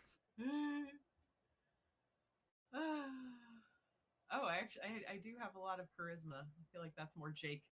Charisma plus You have empathy. a lot of empathy. Let's see. what's the story with the old broad? Just, Jaceres and empathy. Purple. Charisma plus what? You have time if you have the will to. All there is time.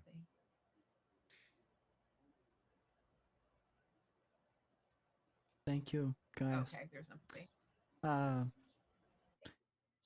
She's been around a while. I don't really know much about her.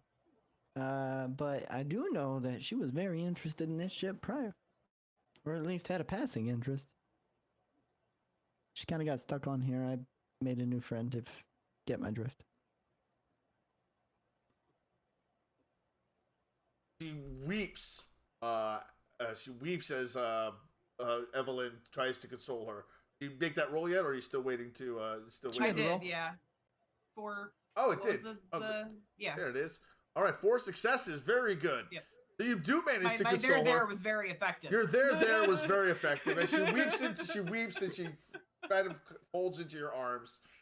Says, "This is not exactly how I remember it, but it's close enough to bring the tears to my eyes again." And you don't see her face because she wears once again a cracked porcelain death mask over her robe with her robe pulled over it. You don't actually see her face, but you feel and hear her weeping. So it doesn't look exactly like the woman you saw, but you had the impression that it is clearly her, even though she wasn't wearing the death mask in the vision. I feel like she kind of folds into me as I'm saying they're there, and I'm just like, now I'm hugging her, and I'm just like, they're there. They're there. The storm begins to clear, revealing a flickering green glow in the distance. Faint flickering beacon of a lighthouse. But just as the relief sets in, new threat emerges. Nerdwire, please give me a wits plus perception check. I believe that's what it is. Let me take a look. I'm getting I'm getting them mixed up. I've got a bonus in details. Will that help me with this roll? No. Will not. Okay. Difficulty 6.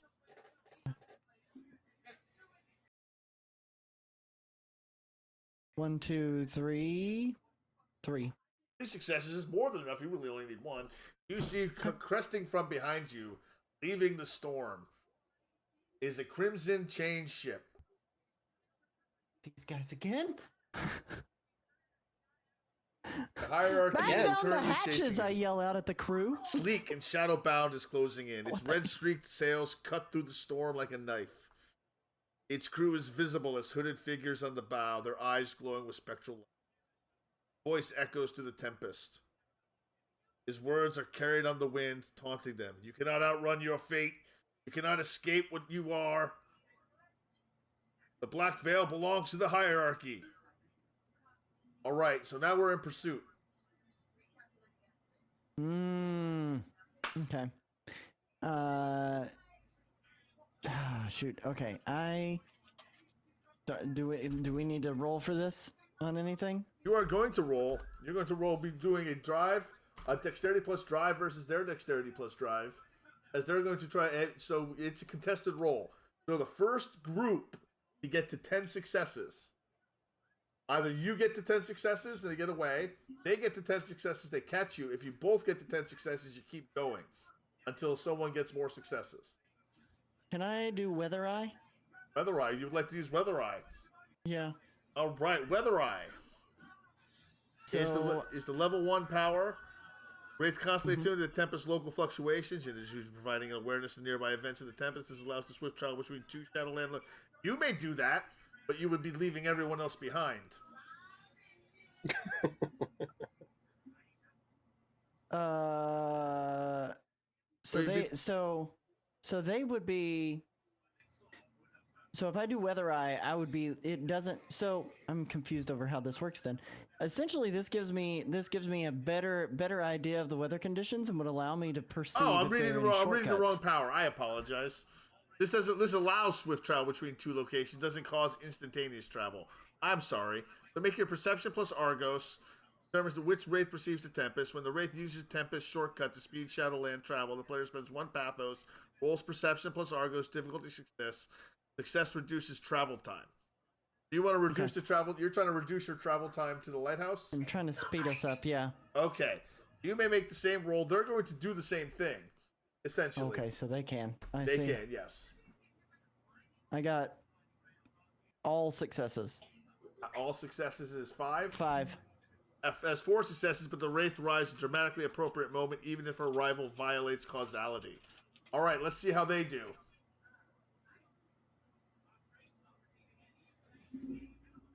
Spend another Pathos there. All right, well, they only get 2 successes.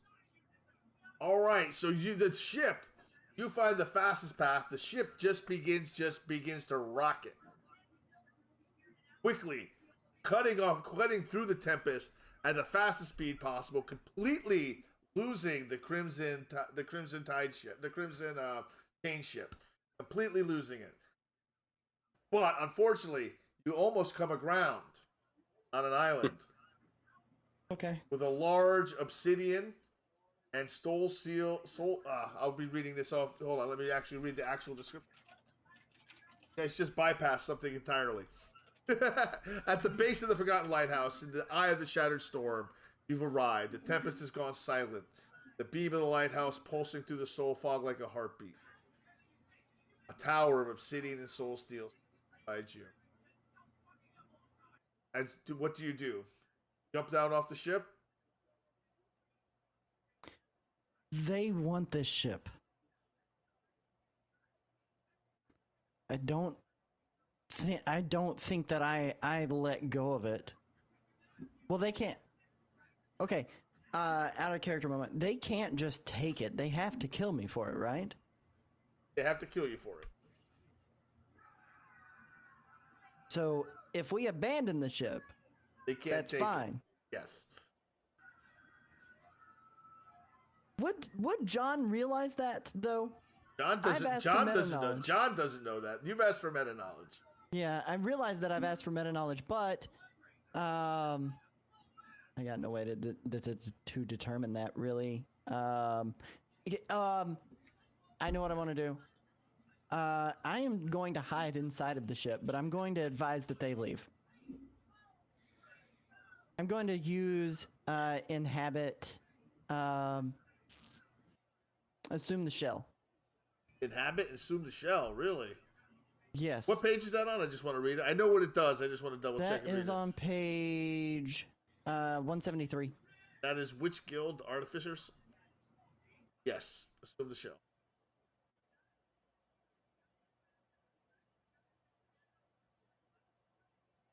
As we come aboard while Zed is reading this, I turn and I look at everybody and I tell them, you get out of here.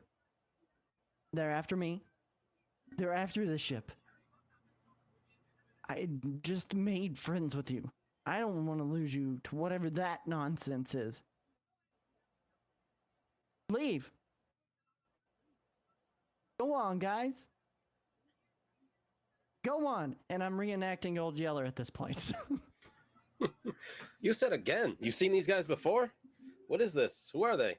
That's why we were adrift in the sea. In the tempest.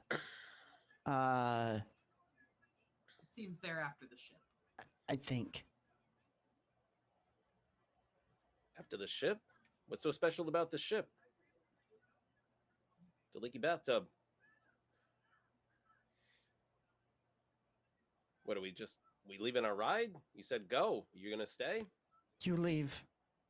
I stay. They're after me. Hide.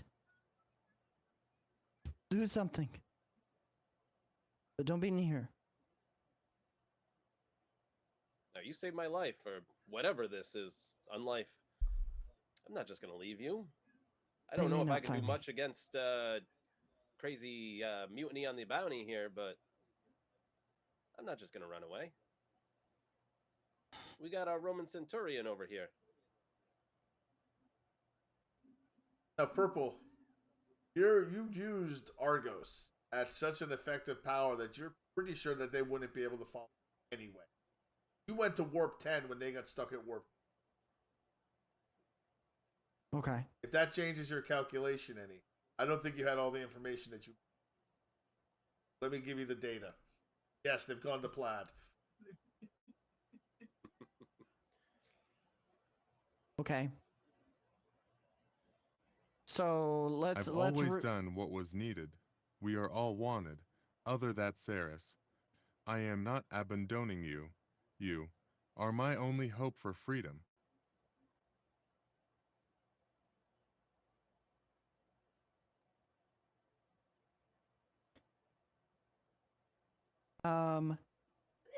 Let me do. Shoot. Okay. Let me think here. I'm looking at my character sheet. What I can do to help perceive some of this. Anything that may have gone. That may have gone. So, John would believe that we have escaped. Essentially, he would believe that just based on the speed. Did we go in a straight line when we went? In your perception, yes, but you're not sure what it looked like to them. Okay. See, that's where I'm unsure whether or not it's something that we need to worry about then. John did some Speed Force shit. That much he's sure of. First, before we do anything, is everyone else okay after that? I apologize for whatever that was that just happened. But are you okay? That is okay as can be expected. I don't see our pursuers. Yes, we seem to have gotten away for now. I'm afraid they will be after us again soon. I don't know if they can take the ship. I don't want to leave it. I feel like I should stay here. Let me give a better description of the island. It's not big. It's got a lighthouse on it, and that's it. Not a very big island. If anything, it only can fit the lighthouse and the dock on it. Okay. And the lighthouse is only, 50 feet away from the dock. So there's not much beach. And at the base of the lighthouse, in the eye of the shattered storm, you see a withered waxen figure, long burial robes, standing at the front of at the edge of the lighthouse.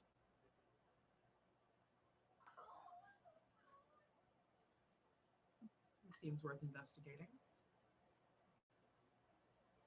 I would agree. I concur, fair maiden.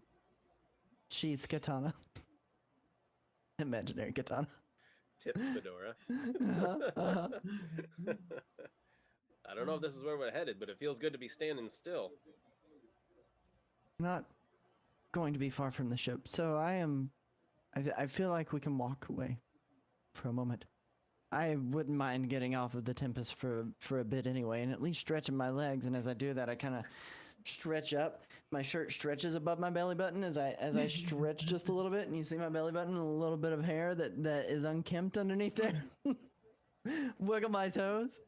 Purple happy trail. Uh-huh.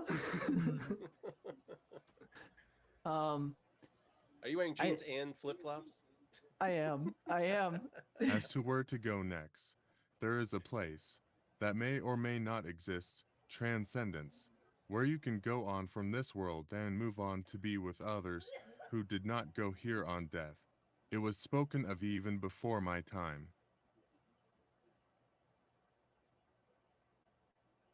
Well, let's go talk to this lady. That is I don't know that I'm ready to go to that. John's kind of enjoying himself. He's having a lot of heroic moments that he never had in life. He's not ready to transcend. Um, Transcendence is quite an arduous process. Not all wraiths are able to achieve it. is it easy to get off of the ship onto the dock? All you have to do is drop the gangway. I didn't know if we still had the gangway or if we knocked it into the water when we pulled away with the red chains guys. Ship provides. Oh, that's fancy. All right. So I go to approach. I have been and thinking about it more recently because don't, guys, don't go. Not yet. I'll take you where you want to go. For now, let's explore this. So as I go over to the side of the boat to try to moor it, in front of me, this gangway kind of extends out of the side of the boat. And it's not a metallic clang. It's like a of wood expanding away from the ship, and it goes out perfectly horizontal with the dock there, and then slams down with a thud onto the dock. And I carry the rope, the heavy ropes, down as I'm walking, and approach one of the posts, tie the ship there, and then ask, do we have an anchor on this ship? Would this be a ship we would anchor as well? I'm gonna anchor You it. can anchor it if you want. Yes. Okay. I ask Gaius, can you drop the anchor? And I'm certain Gaius would oblige. And how close is this lady that you described? Well, it's not a lady. You can't really tell the gender from the distance you're at, but it's only 30, 40 feet away from the ship. I told you, it's not a big island. Okay. So I'm gonna start approaching her or him, it, whatever. I'll follow Right behind, John. but behind, not in front of. In a male voice, maybe gravelly. So you made it through the storm. Good. That means there's still something within you wishes to be whole. Perhaps you merely outran your shadow.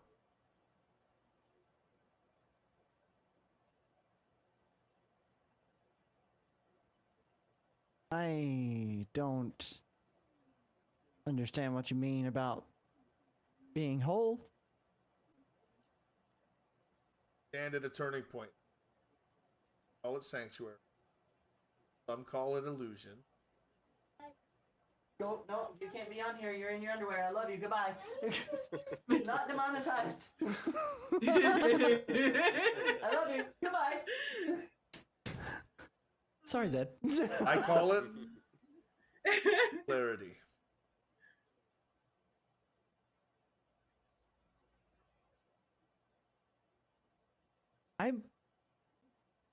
I think I speak for all of us.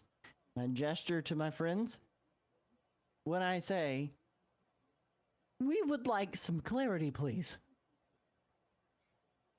Would like some clarity.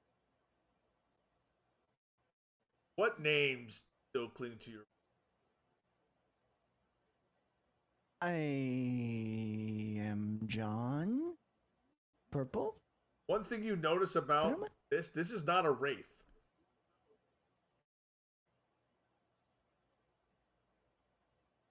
This seems too solid.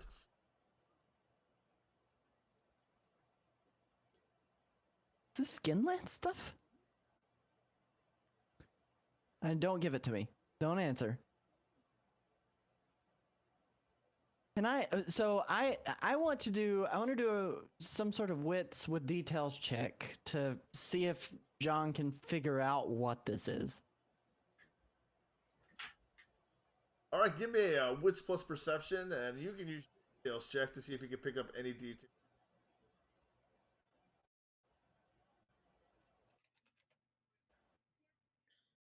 One, two, three. Well, what was the difficulty? 6, Okay, 4, 4. 4, 3 because you Oh, got 3. a 1. Yep, thank you. I missed the one. While it's 3 'cause you got a talking, 1. its incisor teeth are sharp. Its set of incisors teeth, top incisors, are sharp. Elongated I and back sharp. away. I begin to back away, but I don't relay that information to the rest of the crew. I don't know if they notice I'm backing away, if they also follow in step, but I begin to back away from what I'm seeing here. What would be the cost? noticing... Cost?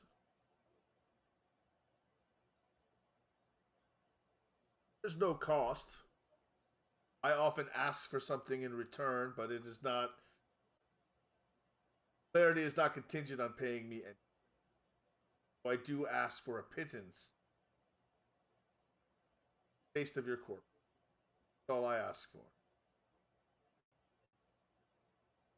You are John Purple. Who are the rest of you? The wizened waxen figures. Dr. Lynn Hyde Hall. I'm severely confused, but my mother called me Saris. What name clings to your bones? Not much else. I am merely a cartographer of the soul's decay. Priests who outlived their congregation. Once I drank the blood of prophets. Now I guide their ghosts. I am the guardian of the lighthouse, because I could go no further. You say a taste. We talking a bite? Spoonful? An arm? A bite. Okay, listen up here, Nosferatu. I'm not interested.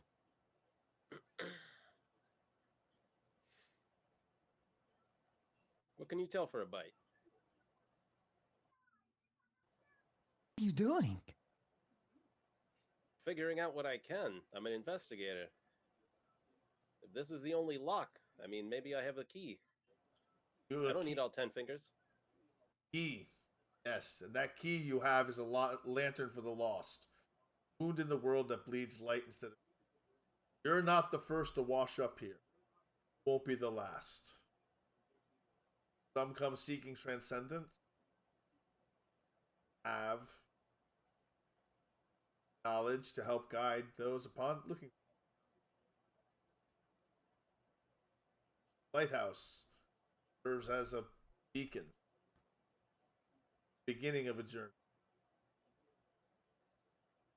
This is not the Turning destination. to look at Gaius. While he is talking, I turn and I look at Gaius, and I'm like, transcendence?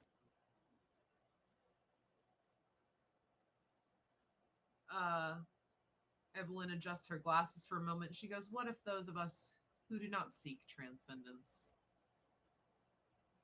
Then you continue.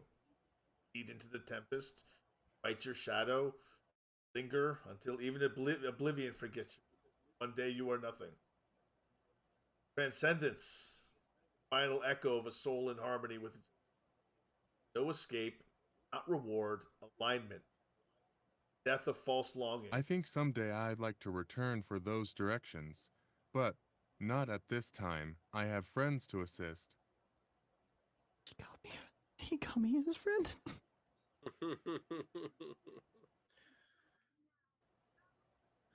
You are not ready for the reabsorption into the Axis Mundi, where itself is neither lost nor divided, but complete. The forgotten lighthouse is not... Why did we feel compelled to come here? It's the closest point on the map. Where we saw. So that's what this is. We move on? We go to what? Heaven? Hell? Alignment. There's no reward. It is the... I've seen transcendence. I've seen Wraiths. I've seen your kind harrowed out of existence by oblivion. But I have seen those of you who have found transcendence vanish, leaving a void, nothing, no oblivion, no substance remains, void in the temple, whole, gone. Just out of curiosity, why are you still here? I can go no further. Centuries Not even transcendence? I dead, but I have not passed. My body is still animate. So I am here in the Shadowlands.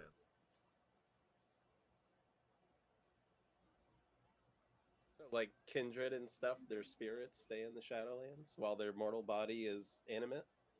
There are certain vampires who can actually live in, go into the shadow, walk into the Shadowlands, and kind of exist in there.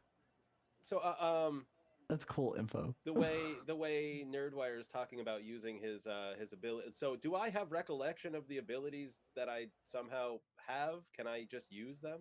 Yeah, you should. I was under the assumption you've been dead since the 1920s, and that you were just going from one place to another. I didn't realize you were playing as you were freshly dead. Oh, I guess I should have been here for session 0 to get myself into this thing. But It's yeah, okay. sure. No, you're doing great. No, that's fine. You could have been lost at sea this entire time. But yes, those powers can spontaneously appear.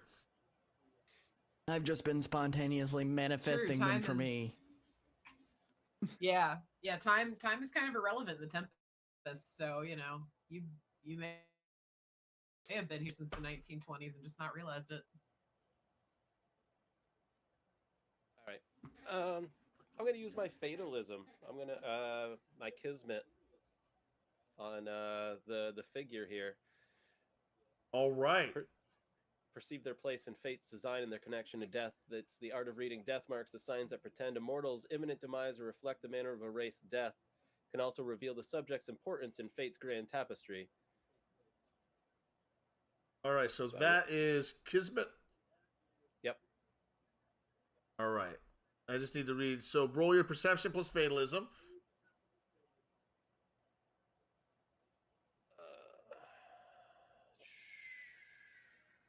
Yep.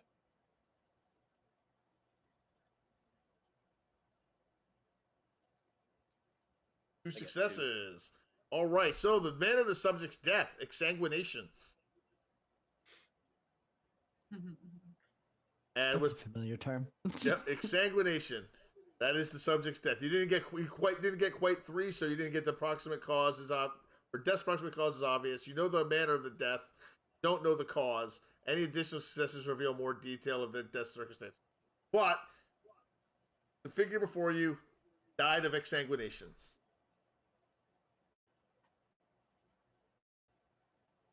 And your mortal body still walks? A mortal body is before you. Immortal, so to speak.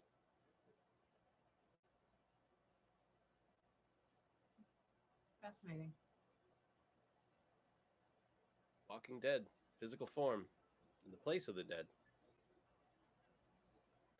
I don't even know what to make of this. How has your physical of existence? For decades, I plumbed the secrets of ancient mysteries of necromancy. I studied, I focused. One day I was able to rip a hole in the shroud between our two worlds. I stepped through.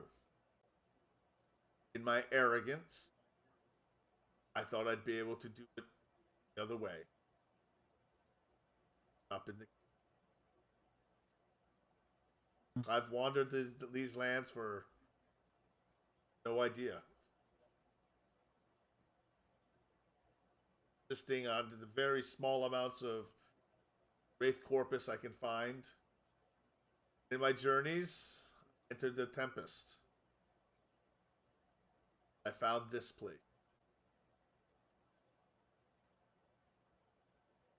And others like you wash up on the shores, ships, bone. I help guide them away from the island for their next steps. I want to Stonehand punch. Okay, don't hand punch him. Oh gosh. Okay. Yes. I want to Stonehand punch. I shift to Krenos. I was gonna say, here goes Ufil. Oh, gosh. Old Phil All right, did roll big for Zargrax. initiative. Roll 1 dice, add your dexterity plus athletics. Your dex plus athletics, I mean. 1, 2, 3, 4, 5, 6, 7. I I got a cast 14. fireball. Get a Got 14. a 14. All right, so this one, dex plus athletics.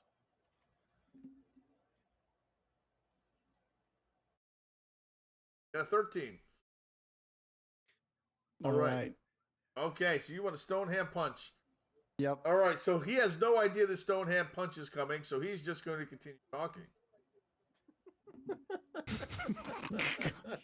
I don't like this guy. I don't like him. I don't like him. I Poor don't trust him. guy. What do you got against He's creepy. vampires, He's creepy and he's trying to eat us. I don't like him. All right, so I need to roll. Let me pull it up here. Spend 1 pathos, make a brawl attack. If he hits, he may spend 1 additional pathos to add to the rage's dots and outrage to the damage dice pool. All right, so I need to make a regular brawl attack, so it is my strength plus brawl, correct? Yes. No, dexterity right. plus brawl. Dexterity Strength plus is for brawl. damage. Okay, yep, my apologies, I keep messing that up. Now, 1, we 2, will for a 3, while, too. 4. Don't worry about it. 1, 2, 3. Those are my fists. All right. I think the moral ambiguity of those comics 1, you've been 2, reading. 3. You don't know what a I'm hero gonna. is. Can I spend a willpower to re-roll any dice? Or That's not is how that willpower in this? works. Willpower adds dice Okay. to your roll. Okay. Can I spend willpower to add dice to my Not, roll? not after the roll. Okay, I got 3 successes. So you got 3 successes. All right. Well, he's not trying to dodge. So roll your strength plus 1, and you already have 3 to add to it. So strength plus 1. Plus, didn't you roll for how much pathos are you spending? I am going to spend 3 pathos. All right. Strength plus 4 is difficulty 6.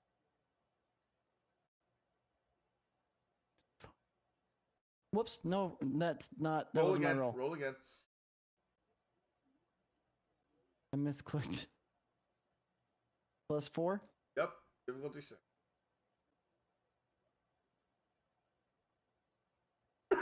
What? 1? Not even 1. No, it got erased. Got erased. As you swing your stone hand punch, you land, you God. connect square in the chest. And nothing happens. You punch him with all your might, and he doesn't move. He just sort of blinks at you.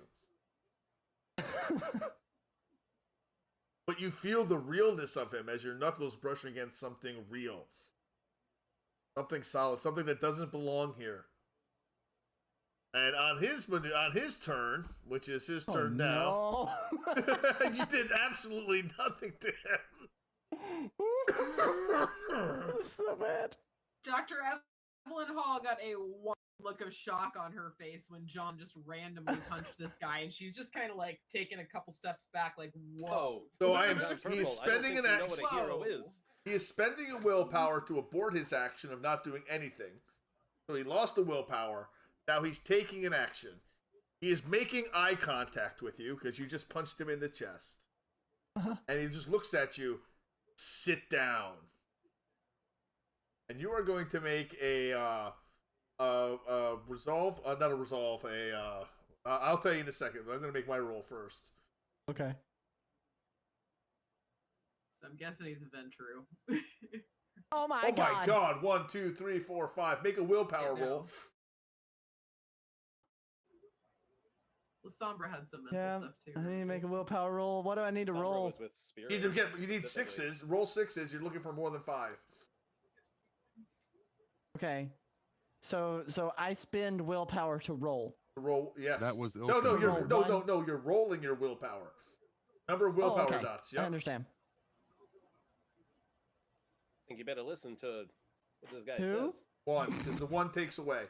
Oh shoot! I keep forgetting about the 1. So you suddenly feel compelled to just sit down in the dirt. And I sit crisscross applesauce However you style. want to sit, you just cannot stand up. You have to sit there now. I'm straining against it too. My legs fold under me in crisscross applesauce style, but I'm straining, trying to fight it and trying to stand back up, but I can't. He sighs because that was unexpected. Does anyone else wish to strike me?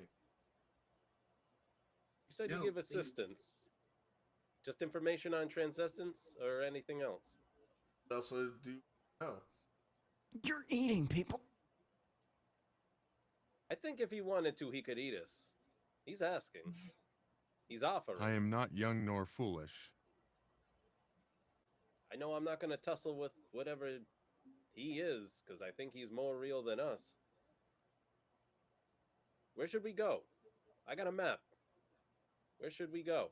What is it you seek? Where is it you wish to find?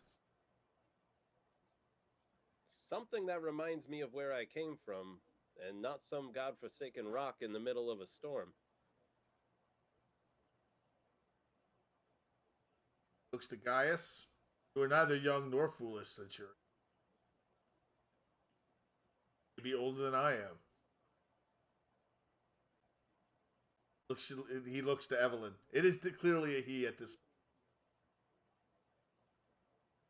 What is it you seek? Vengeance. Against whom? Those responsible for my death and the death of my husband.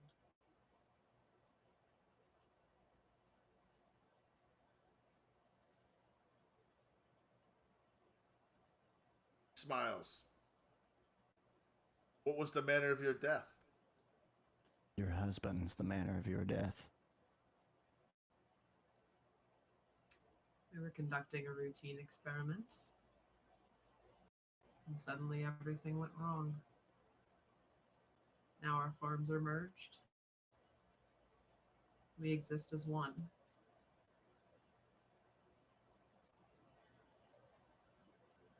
As to what it was. What experiments were you? I was somewhat of an experimenter myself. We were trying to discover the nature of death.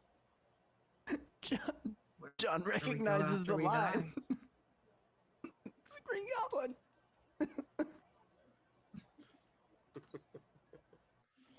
Still straining. What's funny is the guy that delivered it doesn't even recognize the line. It's sheer cool. Fellow seeker of the nigrammatic arts. So to speak. Perhaps your death was caused by something on the other side.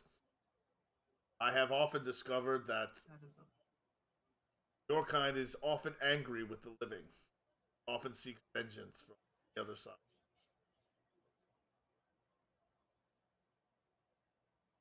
The nature of my very existence, I've created many, many restless days. I've left a trail of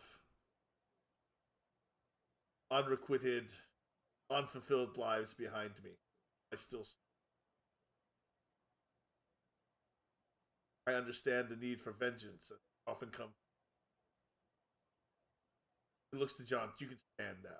He releases you. Oh my gosh. He looks at you. He makes eye contact with you. Do jumping jack. Give me a roll. Close my eyes really tightly. It's your willpower. Oh no. All right. Yes. Do jumping jacks. As I'm doing this, I am already sweating. Like I'm already sweaty from trying to stand up, and my body is feeling extremely lethargic. He's purple manning you. My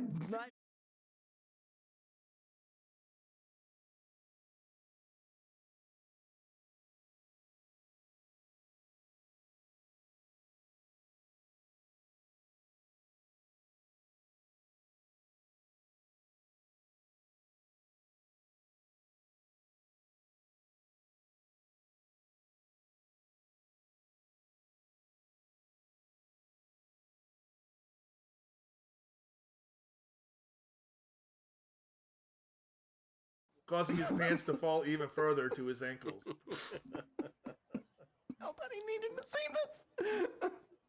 He says, He looks to Saris.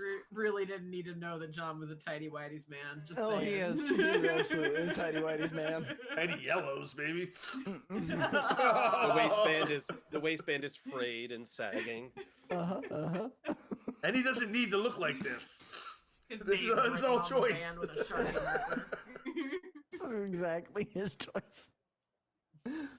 Yeah. Oh man, they're not even name brand. They're Walmart specials. Great value underwear. While you're doing your jumping jacks, it looks at you. You called me Nosferatu. What does that term mean? It's like it's like the movie with a Nosferatu vampire, guys. Vampire. What? I do not recognize this term. I think you lie. You're either a Hannibal Lecter or a vampire. Gaius has never heard the term vampire ever, either. I saw that flick. I saw that when it was in the picture shows. It's a guy. He's like a ghoul. He's like a corpse. Somebody killed him, Nope. but he comes back. Yeah, it's that book. I believe what my friends are trying to convey is a natural creature that subsists on the blood of the living. Blood of the living. Will the substance I've become? He looks to John. You may stop jumping. You stop jumping. Thank God. Oh no, and I bend over and I pull my pants up really quickly. Please refrain from attempting to strike me again.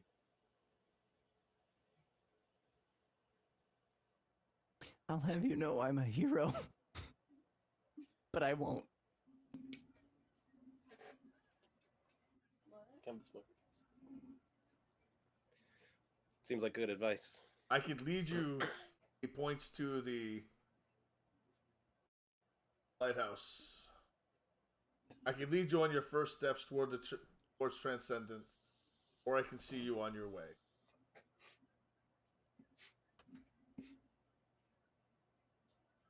Just point me a different direction. What's in the lighthouse? Steps. Up and out? Going for the lighthouse? No. Nope. And is anyone going to the lighthouse?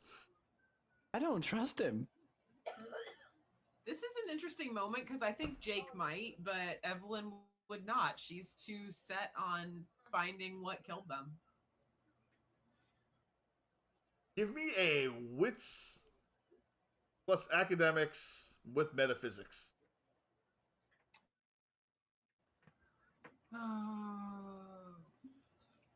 Is the lighthouse lit up? Is it projecting a beam? It is Or is it- projecting a beam.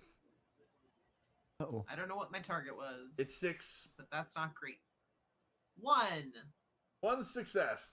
But it's One a whole 10. But it's a success. 10, so re-roll it because you It have the is a 10. specialty. Oh, okay. Let's see. Oh, you're right. Specialty. Yep. All right, still only one. Failure. Still only one success. In certain cultures, knowledge of everything comes with transcendence. Knowledge does, but vengeance doesn't. Throwing that out there. It's true. You know what? Mm, I'll bite. All right, so Saris. you don't want to know what killed you? Bad enough? Evelyn? Oh, now that Saris is volunteering, she's all about seeing what happens to him and going from there. She doesn't want to be the first to go, that's for sure. I got questions. I got an inquisitive mind. I think I'm here because I was, chasing bumps in the night for little old ladies emptying their coin purses for me, and maybe I did, maybe I didn't, but I think I got to make amends. I think, if I listen to Ma enough, that's why I'm here. Snake oil salesman? Not so much a physical product, more a service.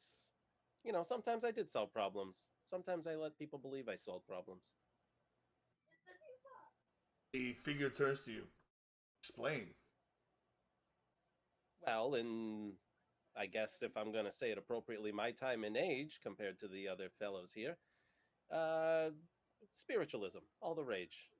Taps and knocks and noises from beyond. And I learned some things. I learned, well, there is something beyond this, and sometimes I saw some things, but most of the time, creaky pipes, neighbors being a little too raucous under the bed, and, neighbors heard and they thought they heard. So I chased them down. I told them what they wanted to hear, and I took home a pretty decent paycheck.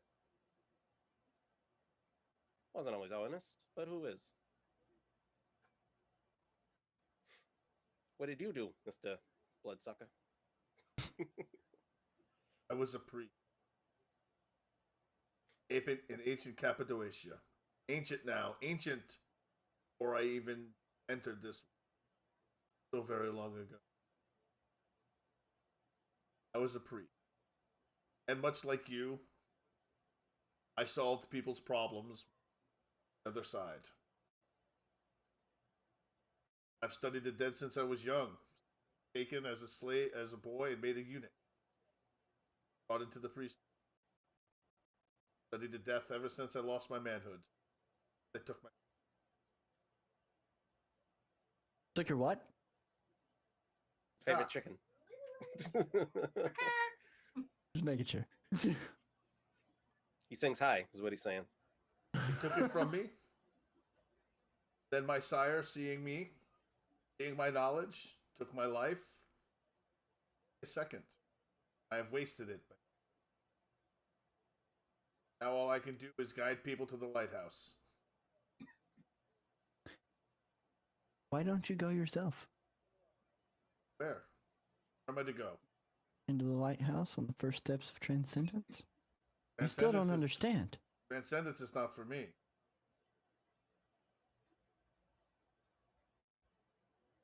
Have you attempted to kill yourself? I would. Attempt to kill. Do you like it here? Studying what I've always wished to study in the natural habitat.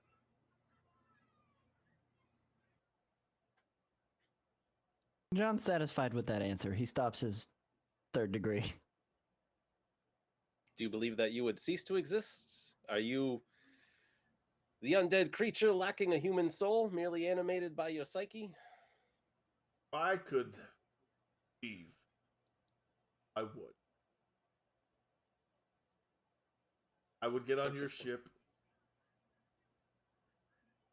but I know your hierarchy would find me. Apparently, no reason why. You were trying to eat my guys! Calm down, comic book boy. You said hierarchy. That's what those guys on that ship after us said. What is this hierarchy? Why do they want the ship? Is it just the ship? What do they want? You'd have to ask your companion. Yes, but well, either we're going or we're staying. I want to find out what's in the lighthouse.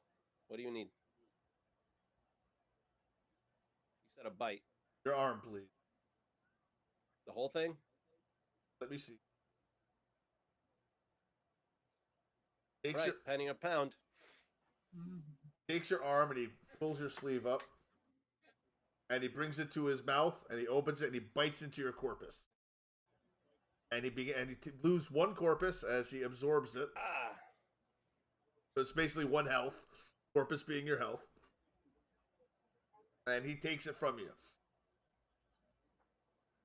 Actually, no, I'm sorry, not your corpus, your pathos. He takes the pathos from you. Okay. Not your corpus. But it does hurt. It hurts at first, and then it feels pleasurable. It's not so bad. It feels kind of warm, which is the first I can say for since I've been here. Color returns to him. He begins to become more. He begins to look alive. Actually, very bright, brighter than the surroundings area. Not exuding light, but he has color in a Technicolor way, similar to the Wizard of Oz. When Dorothy first kind of yes, when Dorothy first opens the door.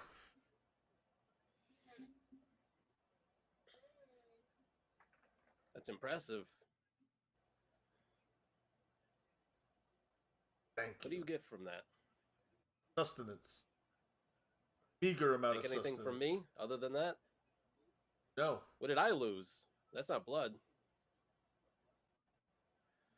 I believe you call it pathos. The will o' the wisp, so to speak. All right. What do I get, Mr. Bright and Shiny? He motions his hand toward the doors of the lighthouse, and they open.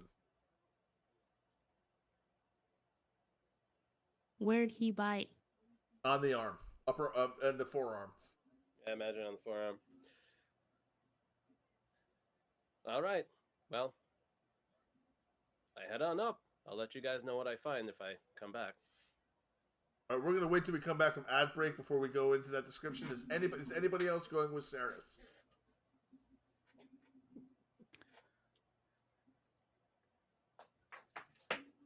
I will. Remind me of how a shadow might overtake a player. You have to get more angst. Have more angst than they have willpower, and you have to make a catharsis roll.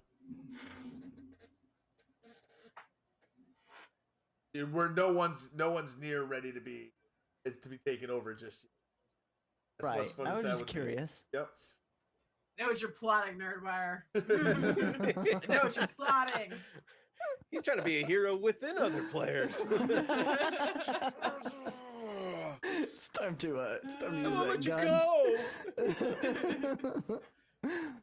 Oh man. All right, welcome back from the break, everybody. Saris Harris and Gaius are approaching the lighthouse. Is anyone, John, the doctor, are you approaching? Heck no. I'm staying right where I am. I'm observing. The door opens, not with a creak. But Hold with on a sec. Yep. Gaius also wanted to come too. Yes, I said Gaius. Yep. Or Gaius, did you pay his pathos? He doesn't need to. You paid it for him. Oh, okay, Oh. cool. Well, I am the generous sort, so come on, big guy. Door opens not with a creak, but with a shudder. Like breath held too long and finally released. Saris Harris and Gaius step over the threshold. The air changes. Heavy. I am very curious. Not warm or cold. Contemplative. Silence before. Inside the walls are curved stone, etched with concentric spirals that ripple outward like vibration. Markings are not carved, they are impressed. Thoughts, pressed into damp clay. Light flickers from no source, illuminating only when what Saris turns to face. The staircase spirals up and down, possibly so, as if the lighthouse extends through both the physical and spiritual plane, forever rising, forever descending. Neither direction feels more right than the other. Air smells of burned herbs, damp vellum, salt tinged faintly with the waxy rot of melted candlestick. Half-faded portraits line the interior, faces barely remembered. Mediums, priests, judges, scribes. Some look eerily like Saris in different clothing and ages. One is him, but older, eyeless. There are mirrors, but none to reflect. In the center of the ground, beneath the ascending beam of flicking light, is a ritual circle carved into old blood, blackened with time, marks the edge. Symbols pulse softly. They're calling to something, perhaps remembering when something. Book lies open on a. Ink has died. It is written in Saris' own handwriting, but he's never seen it before. Lighthouse grows with purpose. The light above turns inward, casting no shadows, only the impression of no.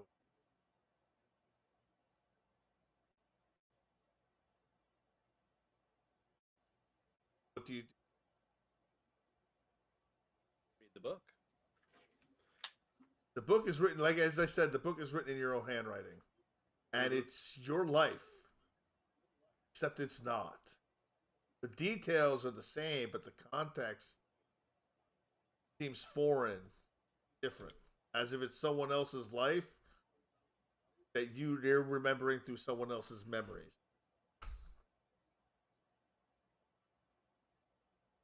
Gaius, oh, go ahead. Oh no, go ahead. No, Yeah. no, go ahead. No, seriously, I want to hear what you had to say.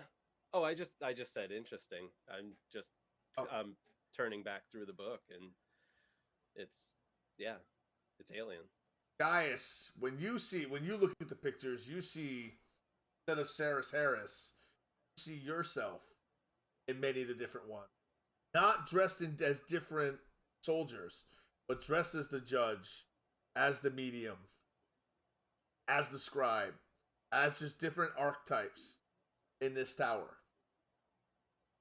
You feel a call to the same book that Saris is reading. And as you look over, if you look over his shoulder, you see that it is written in Latin, very old Latin, your Latin. And it's details of your life you read over his shoulder. See your parts of your childhood played out in a paragraph. What it was like growing up in Rome. Be very detailed, but once again, the context is not correct. You're reading your life through someone else's memories. Is there a landing up the floors? Or Yes. up or down? There's a landing to go up and down. And you can go up or you can go down. Either Like way. a second-hand account. Exactly, like a second-hand account.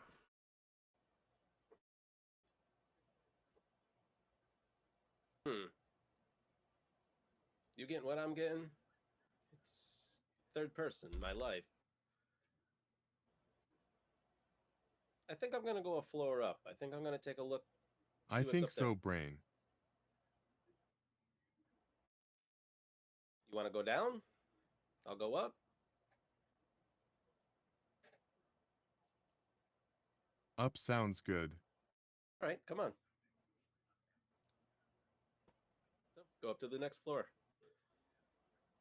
Right.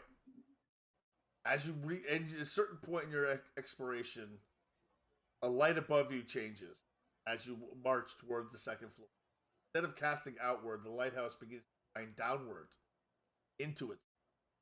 From those for you on the outside, the light is turned off. The light on the outside is no longer lighting up the night. Light traces a perfect spiral on the ground, matching the pattern etched into on the first floor. And it reveals a pool of water, large enough to look into.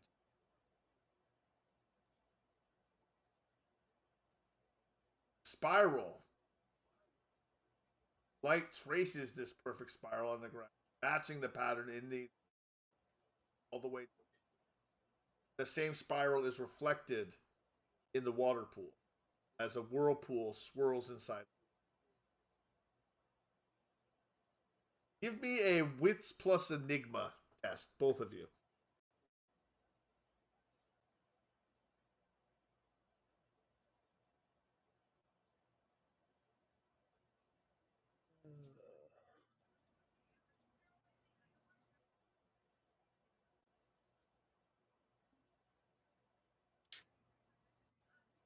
That was mine.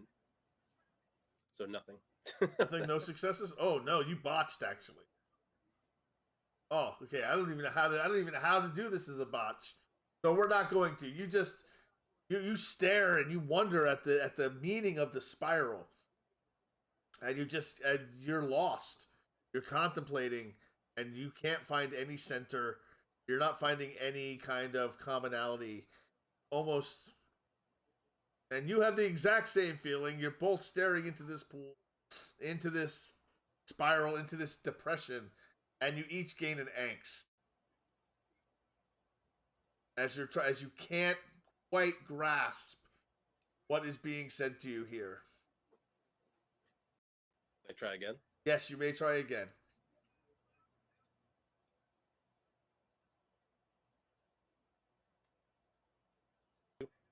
That is better.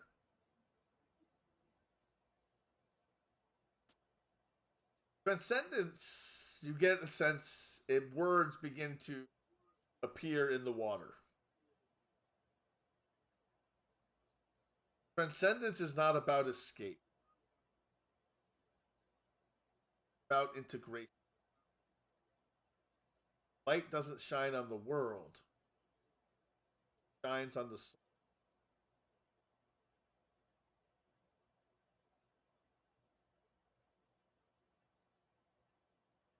You realize with those 3 successes that you got that you understand spiral is a motif of individualism. It's the soul folding inward to reconcile its fragmented. Spiral shouldn't mean depression. It should mean introspection, looking inward, finding yourself first as the first step of transcendence. So you've taken the spiral up, which seemed to be the natural way to go. The first step seems to go down. All right. I'm going to backtrack back down below the first floor to the floor just below it. All right. Do you follow, Gaius? You were completely lost because you didn't try again. You only have 1 die. I don't think you were going to get the needed number of successes when you just rolled 1 die. Is there a reason why you rolled 1 die? No, you rolled 2 dice. Okay, yeah, but Sakura still got the 1 that took away the 10, which means... I had to. Yep, Roll was a 10. Yep. So the bonus roll can take away that success. The bonus roll can take away a success, yes. Oof. It's frustrating. It's a frustrating... that is a little bit frustrating. This is a harsh existence. Very harsh.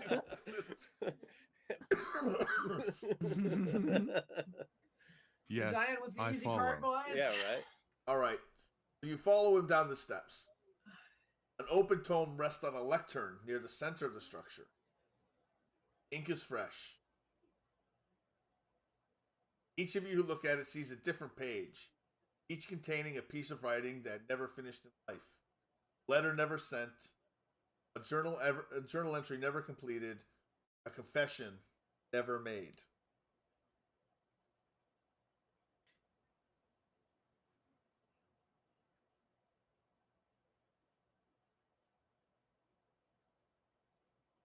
Guys, do you inspect the book? Do you want to make some more rolls on the book? Yeah. I want to go back towards the beginning of it. See what, like where it starts. When did I start? Let's look at it. Regretting, I guess. All right. I want to make sure you guys have a roll that's at least something that you can accomplish this time. I was expecting everybody in here. Sorry, guys. Okay. So give me a. Don't apologize. It's all good. All right.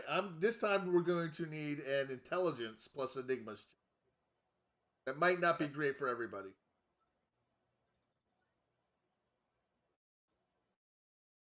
Oh, that's really good.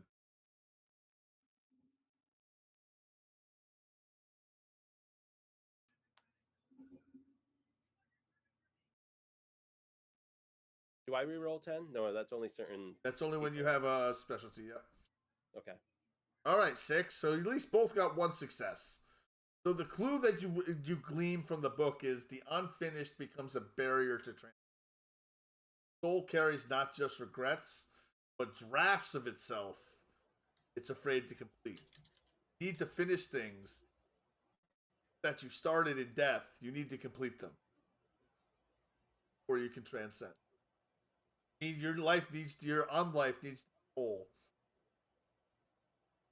You need to complete once you make the path, once you make the step toward transcendence. If you wish to complete it, you have to take every step. You have to complete. Otherwise, if you skip any steps, the whole thing may be in jeopardy. Gotta make it right. Gotta do what I didn't do. What are you getting out of this, big guy?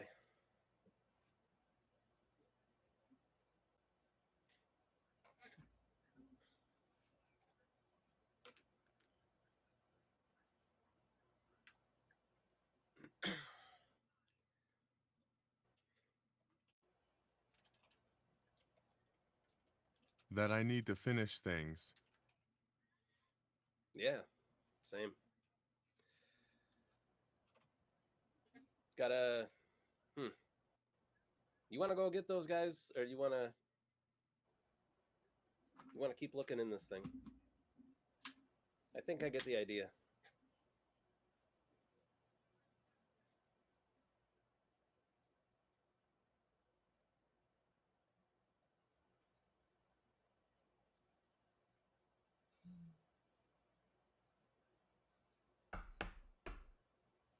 Absolutely keyword. Absolutely. I'll keep going down if you don't mind. I'll stick with you. We can bow it down. Just one? You want to keep going? I don't think there's a bottom. You let me know if it starts feeling warm to you. As you descend down the next step, yes, as you can tell that you're only descending down to the second level of this. There are innumerable levels below. You could be down. You could be down here for years, perhaps. But when you arrive on the second level, a standing mirror stands in the midpoint of the spiral stair. It reflects nothing at first, but with time, it begins to show what might have been. It had died with peace. Not glamorous, just content. And it shows a blissful existence. Peace. Relaxation. No suffering.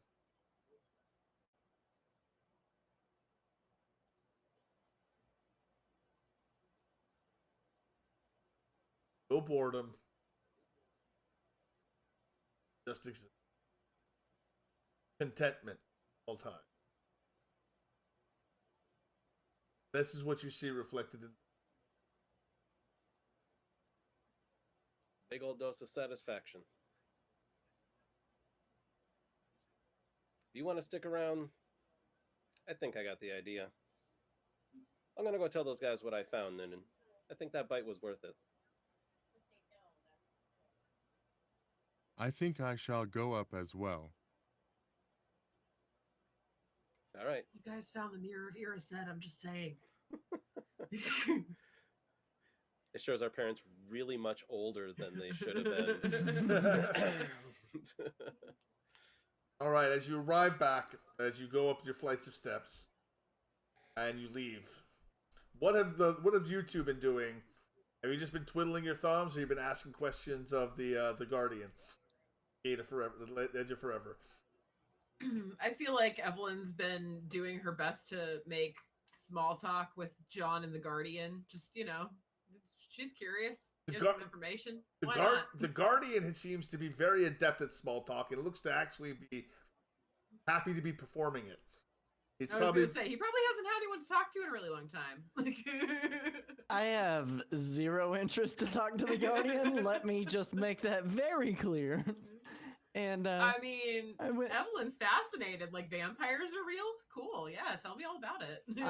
I am both afraid of the vampire now that I know for sure that they are indeed a vampire, but also am highly embarrassed. You mean vampires were real? Seems silly to be afraid of something. He's totally real, guys. I can't believe it. Well, that punch was not weak. That punch was everything you had. Oh my gosh! And with more extra, you just stood there, guys. Because you spent pathos. That punch was everything and more, and you flubbed all your damage. Oh man, he ate it.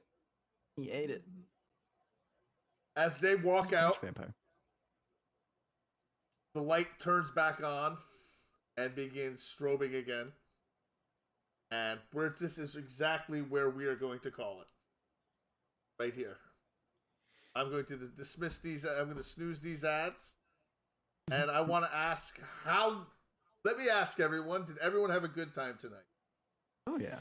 All right. It was a different type of game, very different, I think, than what we usually do with Werewolf and Vampire. It's very cerebral. Very cerebral. Yes. So I'm going to start with Keyword tonight because he's our newbie.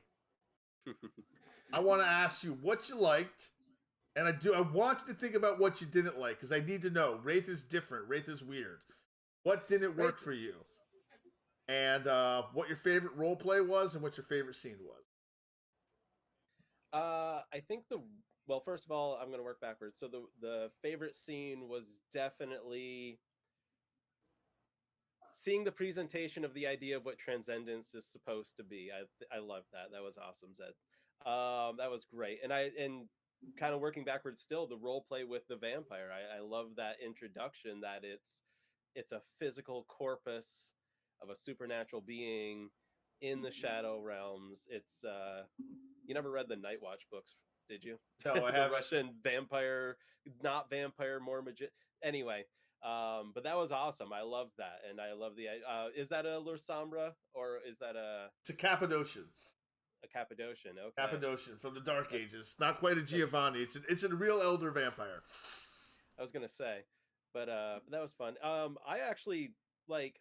I'm having so much fun with the character of Saris Harris. I thought it was gonna be a bit too much, like doing the voice thing, but it's like I'm enjoying it. I think it's fun. I hope everybody else is enjoying it. Oh yeah. But I don't think Twitch can hear you either. yeah, but didn't like I don't know like the prospect of combat right off the bat because my character is ill-equipped. He's kind of just come ashore, so to speak, and but other than that, I mean, thankfully we have Gaius and you know people who have done this already. Give me a hug, bud. Love you. Mwah. I Good night. love Nor, so he's great. Oh, thank you. I love But Nor, I mean, so I he's think great. I think once I find my footing and can get into it, I mean, but I'm gonna say that Saris, I didn't like that. I mean, I didn't not like any of it. Nice. So it was awesome. I had so much fun. Thank And you. for coming in blind, thank you everybody for welcoming in several weeks after beginning. No, you only missed one session. It's all good. Yeah. All right, we have Nerded Art right now, so let's do it while we got it from the beginning. There you go. I have no idea what's going on with my camera tonight.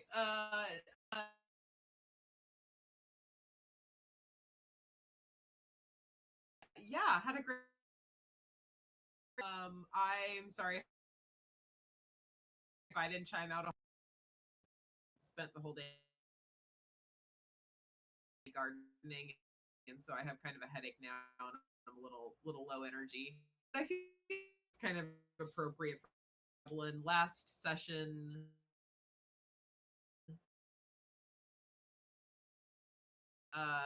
she sent that specter to oblivion. It's the instinct evening, and I loved the NPC there at the lighthouse. He was awesome. It was a fun little crossover thing to run into.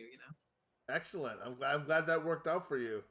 All right, the man I tortured the most tonight, I think. He deserves Nerdwire's it. character, John Purple. Why don't you hit me with it?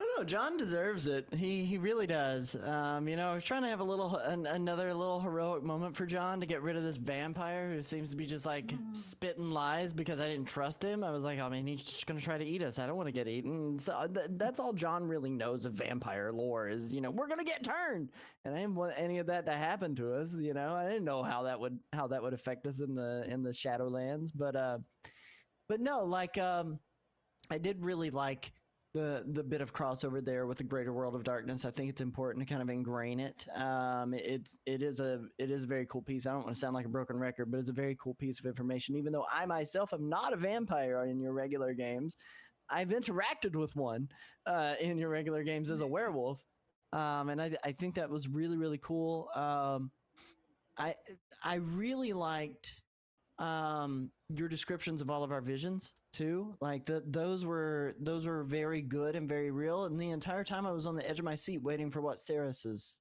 vision was going to be, and it never came. And instead we got doubled up on John's, and I was like, what the frick? Why is this happening again to him? But I thought it was interesting. The battle with the multiple Gaiusin was really cool too. But no, like it was very, very, very cool. Favorite roleplay for the evening, I would say, is probably gonna be. It's gonna be yours actually, Zed, for the vampire dude. Like I'm gonna give it to you. Like it was. You play intimidating vampire all too well. Let me just put it that way, especially when the dice don't go my way. And it was really good, and you kind of rolled with the punches really well. Follow that up with I did like this whole like newsy kind of vocalism that Sarah Harris had, where he's like, I'll tell you what, we're gonna do this, and we're Absolutely. blah blah blah, and I'm like, kind of taken aback by it. He's a He fast talking was, man he from the was. Bronx. And then as far as what I liked, yeah, I like the nature of this game being something completely different from everything else that we've been playing. Like between Marvel, between watching you guys do Vampire, between Werewolf, the upcoming Avatar game, and what you've shared, like this is a very, very, very different experience from that. And yes, we do battle, but it's very cerebral. And I liked that it's different in that way, where I really have to think about what you're saying and what it means all the time. I'm not as comfortable in this world, though. I will say that much. I'm not as comfortable with my character, with my role play, with how the gameplay feels, because I feel like I got ingrained in everything else, and I understand it a lot more than I understand Wraith right now. That's where I'm to at. see where they say this is a more advanced World of Darkness game. Yeah. Yeah. All right, Sakra's turn. I hope I gave I'll Saki a have lot to of time. take his best part, the interaction of Ceres and Gaius with Purple, lighting him up in a moment after. At least Gaius and Purple has some severe emotional pain, especially killing the boy. That was one of my favorite things too, and I think it was understated. Your role play, Sakura, during that whole scene that you had going on was chef's kiss. It was really good. I could feel the pathos. Sometimes I get worried that I might not be able to get it through the text to speech, but that voice you use for Gaius and being able to read it both in text and in the closed captioning, it works. It just works so well. So it's a great solution overall. So bravo to everyone who helped me get this solution together. In general, it works, and your role play was great. My favorite role play of the night, I really enjoyed the torment scenes. Of course you did. They're evil. The I will Tempest say doing the this, torment scenes. I have made the entire party cry before TTS. I was trying to get some emotional responses out of people tonight. I didn't get the ones I want. I'll try harder for next time. We'll see. I'll just dig a little bit deeper. I'm giving everyone 5 XP for the night. And I want to read what Pitterate said. Thanks. That was fantastic. The lighthouse with the stairs going up and down. The door blowing open, so good. The mysterious guarding was really surprising as well. Purple shot at him. Zed, your noise gate may be a bit off. Might be releasing too soon. Sometimes you cut out. I totally agree with Sakura too. The scene hit really well. I really liked the Sakura scene. That was my favorite of the... my mic was also too far away, Pit Rate. That's why it was probably cutting in and out, and I was losing, and it wasn't talking loud enough. I really liked the scene, the Sakura scene with all the different Gaiuses. That was a lot of fun, especially when they I came. did want more people to react to this massive man crying, but a lot was going on. It was a bit of a shock to Ceres. A lot was going on. It was a lot. It was a lot going on. But like I said, 5 XP, and I will see you all again on Monday for Vampire, where we are quickly wrapping up. We are coming close to a conclusion. The Vampire shortly. Sad as that sounds, as sad as that is, and it sounds, Doesn't sound good. It doesn't sound good. I gotta say it out loud. And Willett and Old and Elwyn will have another crossover in the future. Maybe. Shadowlands. Maybe. All right, so we're going. we are gonna raid Phenomenon tonight because I know Nerdwire has some connection with them. He's got 202 people. I'm not raiding that. Let's look for some TTRPG guys. Yes, let's look at Tabletop role play. TTRPG. I got excited there for a second, and then I saw there was like 200 people in there, and I'm not doing that. That's scary to me. CRT, it's all good. It's all good. What's going on? There's a in lot of people doing TTRPG tonight. Yes, great job, Sakura. This is so much fun. There Yes, is. awesome job.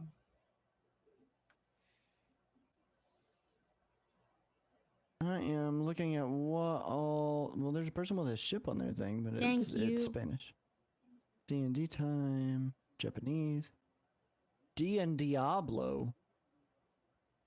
That's interesting. Saris is still really curious what they mean by the doctors.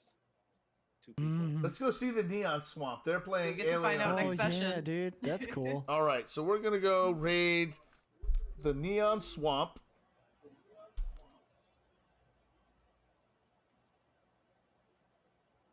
They right? started 2 hours ago. I don't know if they're. They should probably about have another hour left then. They're still going. Yep. I was double checking because they were kind of talking like they were going to end it, and I was like, "Well, hold on." Here we go. Thanks, everyone.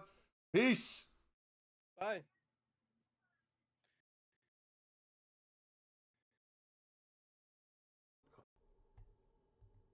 Okay. Chris, we just got raided from another streamer.